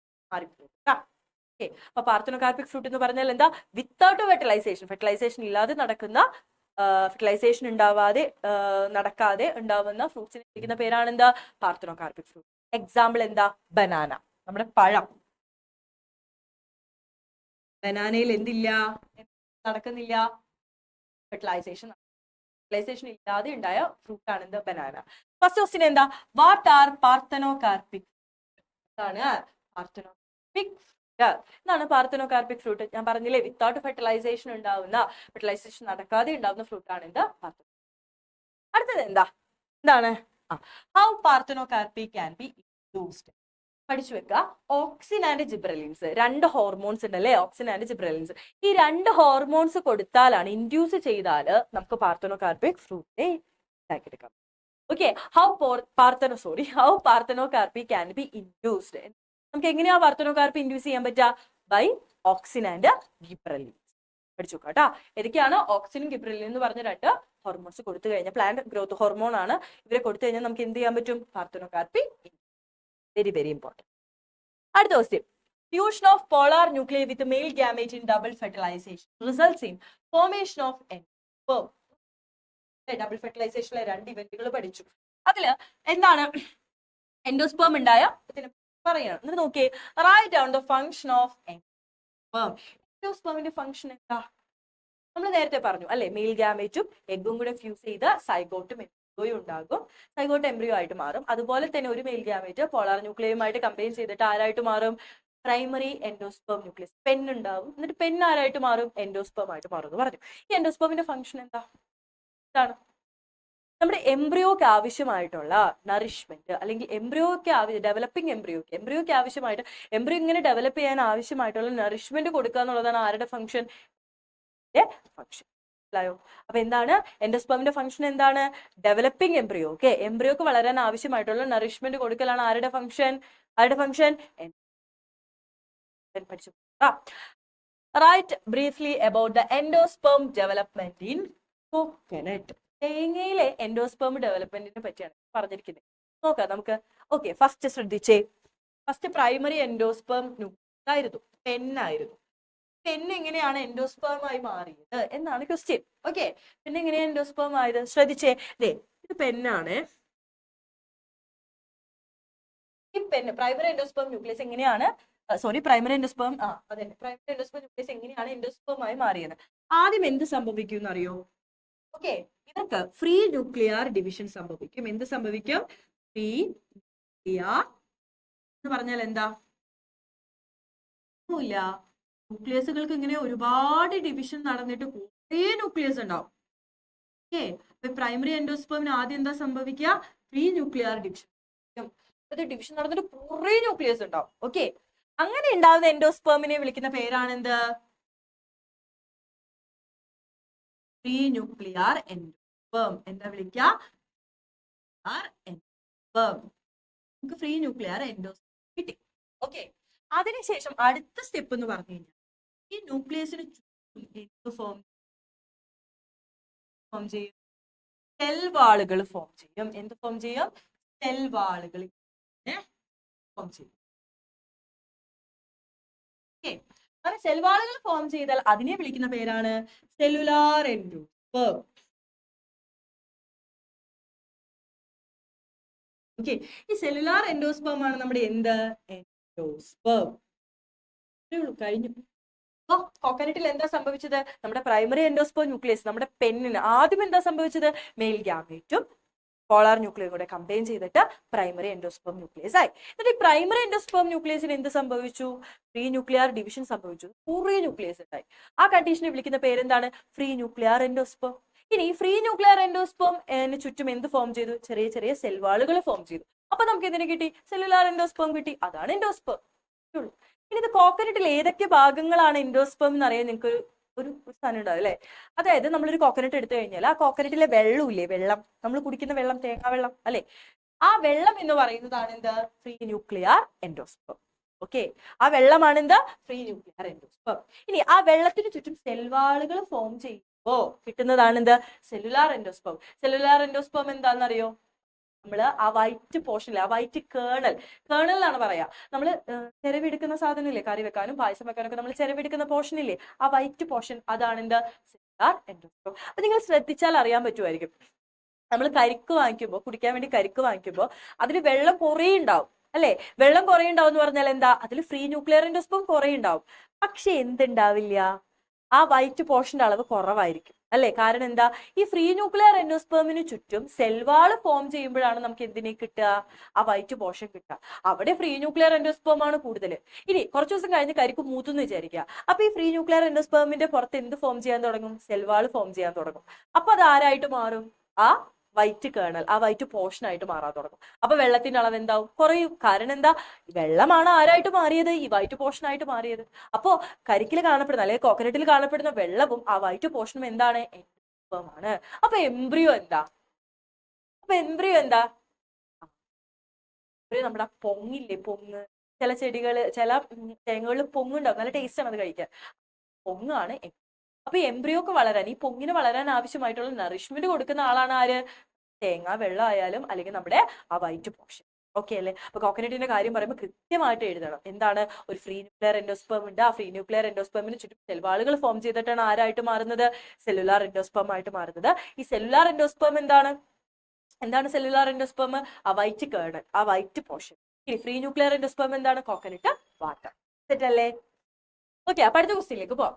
Formation of seeds without fertilisation is called. അതെ, ഫെർട്ടിലൈസേഷൻ ഇല്ലാതെ സീഡ്, അതായത് വിത്തൗട്ട് ഫെർട്ടിലൈസേഷൻ സീഡ് ഉണ്ടാവുന്നതിനെ നമ്മൾ എന്താ വിളിക്കുക? പാർത്തനോകാർപ്പി എന്ന് എഴുതരുത്. വിത്തൗട്ട് ഫെർട്ടിലൈസേഷൻ ഫ്രൂട്ട് ആണ് ഉണ്ടാവുന്നതെങ്കിൽ അതിനെ വിളിക്കുന്ന പേരാണ് എന്ത്? പാർത്തനോകാർപ്പി. വിത്തൗട്ട് ഫെർട്ടിലൈസേഷൻ സീഡ് ആണ് ഉണ്ടാവുന്നതെങ്കിൽ അതിനെ വിളിക്കുന്ന പേരെന്താണ്? അപ്പോമിക്സ്. വിളിക്കുക അപ്പോ. കൈ നേരെ പാർത്തനോകാർപ്പിയിലേക്ക് പോകും, എഴുതരുത്. പാർത്തനോകാർപ്പി എന്താണ്? ഫ്രൂട്ട് ആണ്. ഓക്കെ, അപ്പോമിക്സിസ് എന്താണ്? സീഡാണ്. തെറ്റിക്കരുത് കേട്ടോ. ഒരു കോളം മാച്ച് ചെയ്യാനാണ് അങ്ങോട്ട് ശ്രദ്ധിക്കുക കേട്ടോ. കോളം എയിൽ എന്താ കൊടുത്തിരിക്കണേ? Fleshy fruit, parthenocarpic fruit, dry fruit, false fruit. ആദ്യം അറിയുന്നത് മാച്ച് ചെയ്ത് നോക്കാം. ഫസ്റ്റ് ഏതാ? ഞങ്ങൾക്ക് പാർത്തനോകാർപ്പി അറിയാലോ. നമുക്ക് പാർത്തനോകാർപ്പി, അതായത് ഫെർട്ടിലൈസേഷൻ നടക്കാതെ ഉണ്ടാവുന്ന ഫ്രൂട്ട് ആണ് എന്ത്? Parthenocarpic fruit. നമ്മൾ ആരൊക്കെയാ? ആപ്പിള്, സ്ട്രോബെറി, കാഷ്യൂ, ഇതിലൊക്കെ എന്താണ്? സോറി, അവരൊക്കെ ഫാൾസ് ഫ്രൂട്ടുകളാണ്. പാർത്തനോകാർപ്പിക് ഫ്രൂട്ടിന് നമ്മൾ നേരത്തെ എക്സാമ്പിൾ പറഞ്ഞു. എന്തായിരുന്നു? ബനാന അല്ലെ? ഫെർട്ടിലൈസേഷൻ നടക്കാതെ ഉണ്ടായ ഫ്രൂട്ട് ആണ് എന്ത്? ബനാന. അപ്പൊ പാർത്തനോകാർപ്പിക് എക്സാമ്പിൾ ആരായിരിക്കും? ബനാന. പാർത്തനോകാർപ്പിക് എക്സാമ്പിൾ ആരായിരിക്കും? അടുത്തത് ഏതാ? False fruit. മക്കളെ, ഫാൾസ് ഫ്രൂട്ട് എന്ന് പറഞ്ഞാൽ എന്താന്ന് ടീച്ചർ പറഞ്ഞത്? ഓവറിൽ അല്ലാതെ വേറെ ഭാഗങ്ങളിൽ നിന്നാണ് ഫ്രൂട്ട്സ് ഡെവലപ്പ് ചെയ്തത്. ഇപ്പൊ എക്സാമ്പിൾ നമ്മുടെ തലാമസ് ഒക്കെ ഇല്ലേ, ഈ ഫ്ലവറിന്റെ ഭാഗമാണ് തലാമസ്. അപ്പോൾ സാധാരണ രീതിയിൽ എല്ലാ ഫ്രൂട്ട്സും ഡെവലപ്പ് ചെയ്ത് വരുന്നത് ഏത് പോർഷനിൽ നിന്നാണ്? ഓവറിൽ നിന്നാണ്. ഇനി ഓവറി അല്ലാതെ വേറെ ഭാഗങ്ങളിൽ നിന്നാണ് ഫ്രൂട്ട് ഡെവലപ്പ് ചെയ്ത് വരുന്നതെങ്കിൽ അവരെ വിളിക്കുന്ന പേരാണെന്ത്? False fruit. എക്സാമ്പിൾ ആരൊക്കെയാ? ആപ്പിൾ, കാഷ്യൂ, പിന്നെ നമ്മുടെ ആരാ? സ്ട്രോബെറി. ഓക്കെ, ഇവർ മൂന്ന് പേരും എക്സാമ്പിൾസ് ആണ് കേട്ടോ ഫാൾസ് ഫ്രൂട്ട്. അപ്പൊ ഫാൾസ് ഫ്രൂട്ടിന്റെ എക്സാമ്പിൾസ് ആരൊക്കെയാണ്? Apple, cashew, strawberry. അവിടെ ഓവറി എല്ലാം ഡെവലപ്പ് ചെയ്ത് ഫ്രൂട്ട് ആയി മാറും. അപ്പൊ എക്സാമ്പിൾ ആരാ? ആപ്പിൾ. സ്ട്രോബെറി തന്നാലും കാഷ്യൂ തന്നാലും കറക്റ്റ് ആണ്. നെക്സ്റ്റ് ഏതാ? പിന്നുള്ളത് ആരാ? മാംഗോ ഉണ്ട്, മസ്റ്റാർഡ് ഉണ്ട്. കണ്ടാൽ നമുക്ക് അറിയാൻ പറ്റുമല്ലോ. മാംഗോ നല്ല ഫ്ലഷി, നല്ല മാംസം, അല്ല നല്ല ഫ്ലഷി ആയിട്ടുള്ള ഫ്രൂട്ട് അല്ലേ? അപ്പൊ ഫ്ലഷി ഫ്രൂട്ട് ഏതാ? മാംഗോ. ഡ്രൈ ഫ്രൂട്ട് ഏതാ? പഠിച്ചു വെക്കുക. True fruit, false fruit, parthenocarpic fruit. Very very important, പഠിച്ചു വെക്കാം കേട്ടോ. Next question. What is the importance of apomixis in hybrid industry? മക്കളെ, ഈ ക്വസ്റ്റ്യനും നിങ്ങൾ അങ്ങനെ, ഇത് നിങ്ങളുടെ ടെക്സ്റ്റ് ബുക്കിൽ ഡയറക്റ്റ് ആയിട്ടില്ല, നമ്മുടെ നോട്ട് ഡയറക്റ്റ് ആയിട്ടില്ല. ഇങ്ങനെ ഒരു ക്വസ്റ്റ്യൻ കണ്ടു കഴിഞ്ഞാൽ സ്വാഭാവികമായിട്ടും നിങ്ങൾ എല്ലാവരും ഒന്ന് സ്റ്റക്ക് ആവും. നിങ്ങൾ അത് എഴുതില്ല അല്ലെ? ഇനി അപ്പുറത്ത് വരുന്ന ക്വസ്റ്റ്യൻ ഓർ ക്വസ്റ്റ്യൻ ഉണ്ട്, അപ്പൊ ഇത് പഠിക്കേണ്ട അങ്ങനെയും നിങ്ങൾ ചിന്തിക്കരുത്. കാരണം അപ്പുറത്ത് വരുന്ന ചോദ്യം കുറച്ചും കൂടി ടഫ് ആണെങ്കിൽ നിങ്ങൾക്ക് രണ്ടും എഴുതാൻ പറ്റാത്ത ഒരു സിറ്റുവേഷൻ വരും. സോ പഠിച്ചു പോകും. ഓക്കെ, എന്താണ് question? What is the importance of apomixis? Apomixis എന്താണെന്ന് ടീച്ചർ പറഞ്ഞു. വിത്തൗട്ട് ഫെർട്ടിലൈസേഷൻ, ഫെർട്ടിലൈസേഷൻ നടക്കാതെ സീഡ് ഉണ്ടാവുന്നതിനെയാണ് നമ്മൾ ഇതെന്ന് പറയാ? അപ്പോമിക്സിസ് എന്ന് പറയാം അല്ലെ? അപ്പൊ ഒന്ന് നോക്കിയടാ, എന്താണ് അപ്പോമിക്സിസിന്റെ ഇമ്പോർട്ടൻസ് നോക്കാം നമുക്ക്. സ്വാഭാവികമായിട്ടും ഇപ്പൊ നമ്മള് ഫെർട്ടിലൈസേഷൻ നടക്കാതെ സീഡ് ഉണ്ടാവുന്നതിനെയാണല്ലോ നമ്മൾ അപ്പോമിക്സിസ് എന്ന് പറഞ്ഞത്. അതായത് അവിടെ ഫെർട്ടിലൈസേഷൻ നടന്നിട്ടില്ല, സെക്ഷൽ റീപ്രൊഡക്ഷൻ നടന്നിട്ടില്ല. അപ്പോൾ സെക്ഷൽ റീപ്രൊഡക്ഷൻ നടക്കുകയാണെങ്കിൽ ഒന്ന് ആലോചിച്ച് നോക്കി. ഇപ്പൊ മനുഷ്യരുടെ കേസിൽ തന്നെ സെക്ഷൽ റീപ്രൊഡക്ഷൻ നടക്കുമ്പോൾ നമ്മുടെ അച്ഛന്റെ അമ്മയുടെ എക്സാക്ട് കോപ്പികളാണോ നമ്മൾ? അല്ല, മിക്സഡ് സ്വഭാവമാണ് അല്ലെ? നമുക്ക് കുറച്ച് അച്ഛന്റെ സ്വഭാവം ഉണ്ടാകും, കുറച്ച് അമ്മയുടെ സ്വഭാവം ഉണ്ടാകും. മിക്സഡ് ക്യാരക്ടേഴ്സ് ആണ് നമുക്ക്. അതായത് സെഗ്രിഗേഷൻ ഓഫ് ക്യാരക്ടേഴ്സ് നടക്കും, മിക്സിങ് നടക്കും ക്യാരക്ടേഴ്സിന് സെക്ഷൽ റീപ്രൊഡക്ഷൻ ആണെങ്കിൽ. പക്ഷെ അപ്പോമിക്സിസ് ആണെങ്കിലോ സുഖല്ലേ? അവിടെ ഫെർട്ടിലൈസേഷൻ നടക്കുന്നുണ്ടോ? സെക്ഷൽ റീപ്രൊഡക്ഷൻ നടക്കുന്നുണ്ടോ? ഇല്ല. ഗാമേറ്റുകൾ തമ്മിൽ എന്ത് ചെയ്യുന്നില്ല? ഫ്യൂസ് ചെയ്യുന്നില്ല, ഫെർട്ടിലൈസേഷൻ നടക്കുന്നില്ല. അപ്പൊ അവിടെ അസെക്ഷൽ റീപ്രൊഡക്ഷൻ ആണ് നടക്കുന്നത്. അപ്പൊ ക്യാരക്ടേഴ്സ് മിക്സ് ചെയ്യോ? ഇല്ല. നമുക്ക് എക്സാക്ട് സെയിം സ്വഭാവമുള്ള ചെടികൾ എന്ത് ചെയ്തെടുക്കാൻ പറ്റും? ഉണ്ടാക്കിയെടുക്കാൻ പറ്റും. അപ്പൊ അപ്പോമിക്സിസ് യൂസ് ചെയ്ത് കഴിഞ്ഞാല് ക്യാരക്ടേഴ്സ് എന്താവില്ല? മിക്സ് മിക്സ് ചെയ്യില്ല. അസെക്ഷൽ റീപ്രൊഡക്ഷൻ ആയതുകൊണ്ട് തന്നെ ഇവരെന്ത് ചെയ്യില്ല, മിക്സ് ചെയ്യില്ല. നമുക്ക് സെയിം സ്വഭാവമുള്ള ആൾക്കാരെ തന്നെ കിട്ടും. പിന്നെ അത് തന്നെയല്ല, ഈ ഭയങ്കര ഹൈബ്രിഡ് വെറൈറ്റി പ്ലാന്റുകൾ വാങ്ങിക്കുക എന്ന് പറഞ്ഞാൽ ഫാമേഴ്സിനെ സംബന്ധിച്ചിടത്തോളം ഓരോ വർഷവും വാങ്ങിക്കുക എന്ന് പറഞ്ഞു കഴിഞ്ഞാൽ അത് അവരെ സംബന്ധിച്ചിടത്തോളം ഭയങ്കര എന്താണ്, പൈസ നഷ്ടം വരാനുള്ള അവരിൽ അത്രയും എമൗണ്ട് നമ്മുടെ ഇന്ത്യയിലൊക്കെ വെച്ച് നോക്കുമ്പോൾ എന്താണ്, കർഷകരൊക്കെ വളരെ താഴ്ന്ന നിലയിലാണ് ഇപ്പോഴും നിൽക്കുന്നത്. അപ്പൊ അവരെ സംബന്ധിച്ചിടത്തോളം അത്രയും എമൗണ്ടിൽ സീഡ് പർച്ചേസ് ചെയ്യാന്ന് പറഞ്ഞു കഴിഞ്ഞാൽ നടക്കുന്ന കാര്യമല്ല, ഹൈബ്രിഡ് വെറൈറ്റികൾ നടക്കുന്ന കാര്യമില്ല. അപ്പൊ ഇവർ എന്ത് ചെയ്യും, അപ്പോമിക്സിസ് ആണെങ്കിൽ കുറച്ചും കൂടെ അവർക്ക് എക്കണോമിക് ഫ്രണ്ട്ലി ആണ്. ഓക്കെ, അപ്പൊ അങ്ങനെ എഴുതണം. ഒന്നാമത്തെ എന്താ, ക്യാരക്ടേഴ്സ് സെഗ്രിഗേറ്റ് ചെയ്യില്ല, സെയിം സ്വഭാവമുള്ള ആളെ തന്നെ കിട്ടും. കാരണം എന്താ, ഇവിടെ അസെക്ഷൽ റീപ്രൊഡക്ഷൻ ആണ്, ഫെർട്ടിലൈസേഷൻ നടക്കുന്നില്ല. ഫെർട്ടിലൈസേഷൻ നടന്ന എന്ത് പറ്റും, അച്ഛന്റെ സ്വഭാവം കിട്ടും, അമ്മയുടെ സ്വഭാവം കിട്ടും, മെയിൽ ഗാമറ്റിന്റെ സ്വഭാവം കിട്ടും, ഫീമെയിൽ ഗാമറ്റിന്റെ സ്വഭാവം കിട്ടും. അപ്പൊ എക്സാക്ട് കോപ്പി നമുക്ക് ഉണ്ടാക്കിയെടുക്കാൻ പറ്റുമോ? ഇങ്ങനെയാണ് ഇതിന്റെ ഉത്തരം എഴുതേണ്ടത് കേട്ടോ. അപ്പൊ എങ്ങനെയാണ് നോക്കിയേ, due to the sexual reproduction in plants the characters are being segregated in offspring പറഞ്ഞാൽ എന്താ, കുട്ടികളിൽ. അപ്പൊ ഉണ്ടാവുന്ന പുതിയ ജനറേഷനിലെ ക്യാരക്ടേഴ്സ് എന്ത് ചെയ്യും, സെഗ്രിഗേറ്റ് ചെയ്യും. എവിടെ, സെക്ഷൽ റീപ്രൊഡക്ഷൻ ആണെങ്കിൽ. ഇനി അടുത്തത് എന്താ, in order to obtain maximum yield, buying of hybrid varieties each time is such expensive for the farmers. ഓരോ പ്രാവശ്യവും ഹൈബ്രിഡ് വെറൈറ്റിയെ വാങ്ങിക്കുക, നല്ല വിളവ് കിട്ടാൻ എല്ലാ വർഷവും ഹൈബ്രിഡ് വെറൈറ്റിനെ വാങ്ങിക്കുക എന്ന് പറഞ്ഞു കഴിഞ്ഞാൽ കർഷകരെ സംബന്ധിച്ചിടത്തോളം അത് എന്താണ്, എക്സ്പെൻസീവ് ആണ്. അടുത്തത് എന്താ, by converted hybrid into apomixis. നമ്മൾ ഈ ഹൈബ്രിഡിനെ അപ്പോമിക്സിസ് ആക്കി മാറ്റിയാൽ നോ സെഗ്രിഗേഷൻ ഓഫ് ക്യാരക്ടേഴ്സ് ആണ്, സ്വഭാവങ്ങള് സെഗ്രിഗേറ്റ് ചെയ്യുന്നില്ല, മിക്സ് ആവുന്നില്ല, കാരണം അവിടെ ഫെർട്ടിലൈസേഷൻ നടക്കുന്നില്ല. Okay, progeny therefore farmers can use the apomix for their cultivation. അതുകൊണ്ട് തന്നെ ഫാമേഴ്സിന് അവരുടെ കൾട്ടിവേഷന് വേണ്ടി കൃഷിയിടങ്ങളിൽ ആരും ഉപയോഗിക്കാം, അപ്പോമിക്സിസ് ആയിട്ടുള്ള സീഡുകളെ ഉപയോഗിക്കാം. പിന്നെന്താ, ഒരു പോയിന്റ് കൂടി ഉണ്ട്, by using apomixis seed they can also decrease expense. എന്ത് ചെയ്യാൻ പറ്റും, വെരി വെരി ഇമ്പോർട്ടന്റ് കേട്ടാ, പഠിച്ചു പോണോ കേട്ടാ. അടുത്ത ക്വസ്റ്റ്യൻ എന്താ, കമലീന plant producers 2 type of flowers labeled as A and B below and identify and differentiate the type of. മക്കളെ ഇത് കണ്ടിട്ട് ടെൻഷൻ ആവരുത്. കമലീന, യു ടീച്ചറെ ഞങ്ങൾ പഠിച്ചിട്ടില്ലല്ലോ. NCERT ബുക്കിൽ ഒരു 3 ചെടികളുടെ പേര് ഏതൊക്കെയാണ്, ഓർമ്മയുണ്ടോ? Oxalis, commelina, Viola. ഓക്കെ, ഈ 3 ചെടികളുടെ പ്രത്യേകത എന്താണെന്നാണ് NCERT പറഞ്ഞിരിക്കുന്നത്. ഈ ഫിഗറും കൊടുത്തിട്ടുണ്ട് നമ്മൾ NCERT-യിൽ. എന്താണ്, oxalis, commelina, viola, these are the plants producers 2 type of flowers. 2 type of ഫ്ലവേഴ്സിനെ പ്രൊഡ്യൂസ്. ഈ കീവേഡ് നിങ്ങൾ പിടിച്ചോ. ഈ ചാപ്റ്ററിൽ നിന്ന് 2 type of flowers എന്ന് പറഞ്ഞു കഴിഞ്ഞാൽ നിങ്ങൾ കണ്ണുപൂട്ടി എഴുതേണ്ട ആൻസർ എന്താ, എന്താണ്, ചാസ്മോഗ്യാമസ് flowers and ക്ലെയ്സ്റ്റോഗ്യാമസ്. 2 type of flowers, ഈ ഭാഗം കീവേഡാണ്. 2 type of flowers, 2 തരത്തിലുള്ള ഫ്ലവേഴ്സ്. നിങ്ങൾ ആകെ നിങ്ങളുടെ ബോട്ടണിയിൽ, ഈ വർഷം ബോട്ടണിയിൽ 2 type of flowers എന്ന് പറഞ്ഞ് പഠിച്ചിരിക്കുന്നത് ആരെ പറ്റിയാ, ചാസ്മോഗ്യാമസും ക്ലെയ്സ്റ്റോഗ്യാമസും. ഓക്കെ, അപ്പൊ 2 type of ഫ്ലവേഴ്സിനെ ആര് പ്രൊഡ്യൂസ് ചെയ്യുന്നുണ്ട്, ഈ 3 ചെടികളും ചെയ്യുന്നുണ്ട്. എന്താണ്, ചാസ്മോഗ്യാമസ് തുറന്നിരിക്കുന്ന, വെൽ എക്സ്പോസ്ഡ് ആയിട്ട് തുറന്ന് ഓപ്പൺ ആയിട്ടിരിക്കുന്ന ഫ്ലവേഴ്സിനെ നമ്മൾ വിളിക്കുന്ന പേരാണ് എന്ത്, ചാസ്മോഗ്യാമസ്. ഇനി അടഞ്ഞിരിക്കുന്ന ക്ലെയ്സ്റ്റോഗ്യാമസ്, ക്ലോസ്ഡ് അങ്ങനെ പഠിക്കാം, ക്ലോ. ഓക്കെ, ക്ലോസ്ഡ്, ക്ലോ, അങ്ങനെ പഠിക്കാം കേട്ടോ. ക്ലോസ്ഡ് ഫ്ലവേഴ്സ് എന്താ, അടഞ്ഞിരിക്കുക, ക്ലെയ്സ്റ്റോഗ്യാമസ്. അപ്പൊ ഫിഗറിൽ നോക്കി, ഇവിടെ കണ്ടോ തുറന്നിരിക്കുന്ന ഫ്ലവർ, ഇതാണ് എന്ത്, ചാസ്മോഗ്യാമസ്. ഇവിടെ കണ്ടോ, ഇത് വേറൊന്നല്ല, ഇതാണ് അടഞ്ഞിരിക്കുന്ന ഫ്ലവർ ആണ്. ഇവന്റെ പേരാണ് എന്ത്, ക്ലെയ്സ്റ്റോ. സിമ്പിൾ ആയ ചോദ്യമാണ് ഇത്. ഡയറക്റ്റ് ആയിട്ട് നിങ്ങളോട് ചോദിക്കുകയാണ്, എന്താണ് ചാസ്മോഗ്യാമസ്, എന്താണ് ക്ലെയ്സ്റ്റോഗ്യാമസ്. അങ്ങനെ ചോദിച്ചാൽ ചിലപ്പോൾ നിങ്ങൾക്ക് എന്ത് ചെയ്യാൻ പറ്റും, എഴുതാൻ പറ്റും. ചിലപ്പോൾ നിങ്ങളൊന്ന് ട്രിക്കി ആയിട്ട് നിങ്ങൾക്ക് തോന്നും അല്ലെ. ഒന്നുമില്ല, 3 ചെടികളുണ്ട്, കമലീന, ഓക്സാലിസ്. ചെടികള് ഡിഫറെന്റ് 2 ടൈപ്പിട്ടുള്ള ഫ്ലവേഴ്സിനെ ഉണ്ടാക്കുന്നുണ്ട്. ഒന്നാമത് ചാസ്മോ, രണ്ടാമത്തത് ക്ലെയ്സ്റ്റോ. ചാസ്മോഗ്യാമസ് എന്ന് പറഞ്ഞാൽ എന്താ, ഓപ്പൺ ആയിട്ടിരിക്കുന്ന ഫ്ലവർ. ക്ലെയ്സ്റ്റോഗ്യാമസ് എന്ന് പറഞ്ഞാൽ എന്താ, ക്ലോസ് ആയിട്ടിരിക്കുന്ന ഫ്ലവർ. സെറ്റ് അല്ലേ.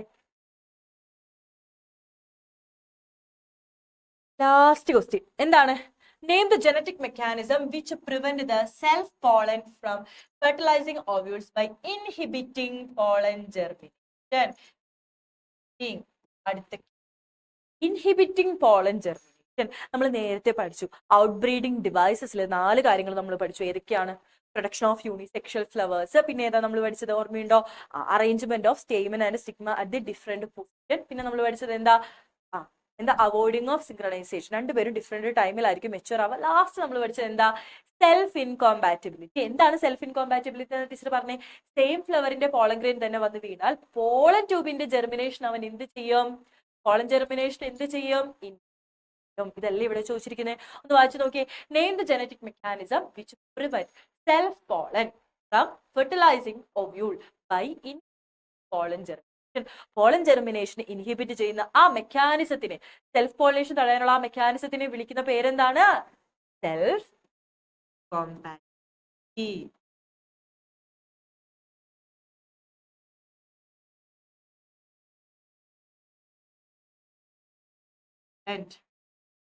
ഓക്കെ, അപ്പൊ ഇത്ര ക്വസ്റ്റ്യൻസ് ആണ് ഈ ചാപ്റ്ററിൽ നിന്ന് നിങ്ങൾ പഠിച്ചു പോകേണ്ടത്. നിർബന്ധമായിട്ടും ഒരു ക്വസ്റ്റ്യൻ പോലും സ്കിപ്പ് ചെയ്ത് ഈ ക്വസ്റ്റ്യൻസ് പഠിക്കുകയും വേണം. ഫിഗേഴ്സ് ലേബിൾ ചെയ്യാനും പഠിക്കണം. ഇമ്പോർട്ടൻ്റ് ആയിട്ട് നോക്കേണ്ട ഭാഗങ്ങളാണ് കേട്ടോ. ഈ ക്വസ്റ്റ്യൻസ് എല്ലാം പഠിച്ചതിന് ശേഷം നമ്മുടെ നോട്ട് ഒന്ന് പഠിച്ചിട്ട് വേണം എക്സാമിന് പോകാൻ. ഓക്കെ, അങ്ങനെ ബോട്ടണിയിലെ ഒരു ചാപ്റ്റർ നമ്മുടെ കഴിഞ്ഞിട്ടുണ്ട്. ഇനി നമുക്ക് ആകെ 4 ചാപ്റ്റർ കൂടെ ഉള്ളൂ. നിർബന്ധമായിട്ടും ഈ ടോപ്പിക് പഠിക്കാം. ഓക്കെ മക്കളെ, അപ്പൊ ഇനി എന്തെങ്കിലും ഡൗട്ടോ കാര്യങ്ങളോ ഉണ്ടെങ്കിൽ മതി. ഈ റിലേറ്റഡ് ആയിട്ടോ അല്ലെങ്കിൽ എന്തെങ്കിലും ഡൗട്ട് ഈ ചാപ്റ്റർ ആയിട്ട് നിങ്ങൾ പറഞ്ഞു. Okay, thank you.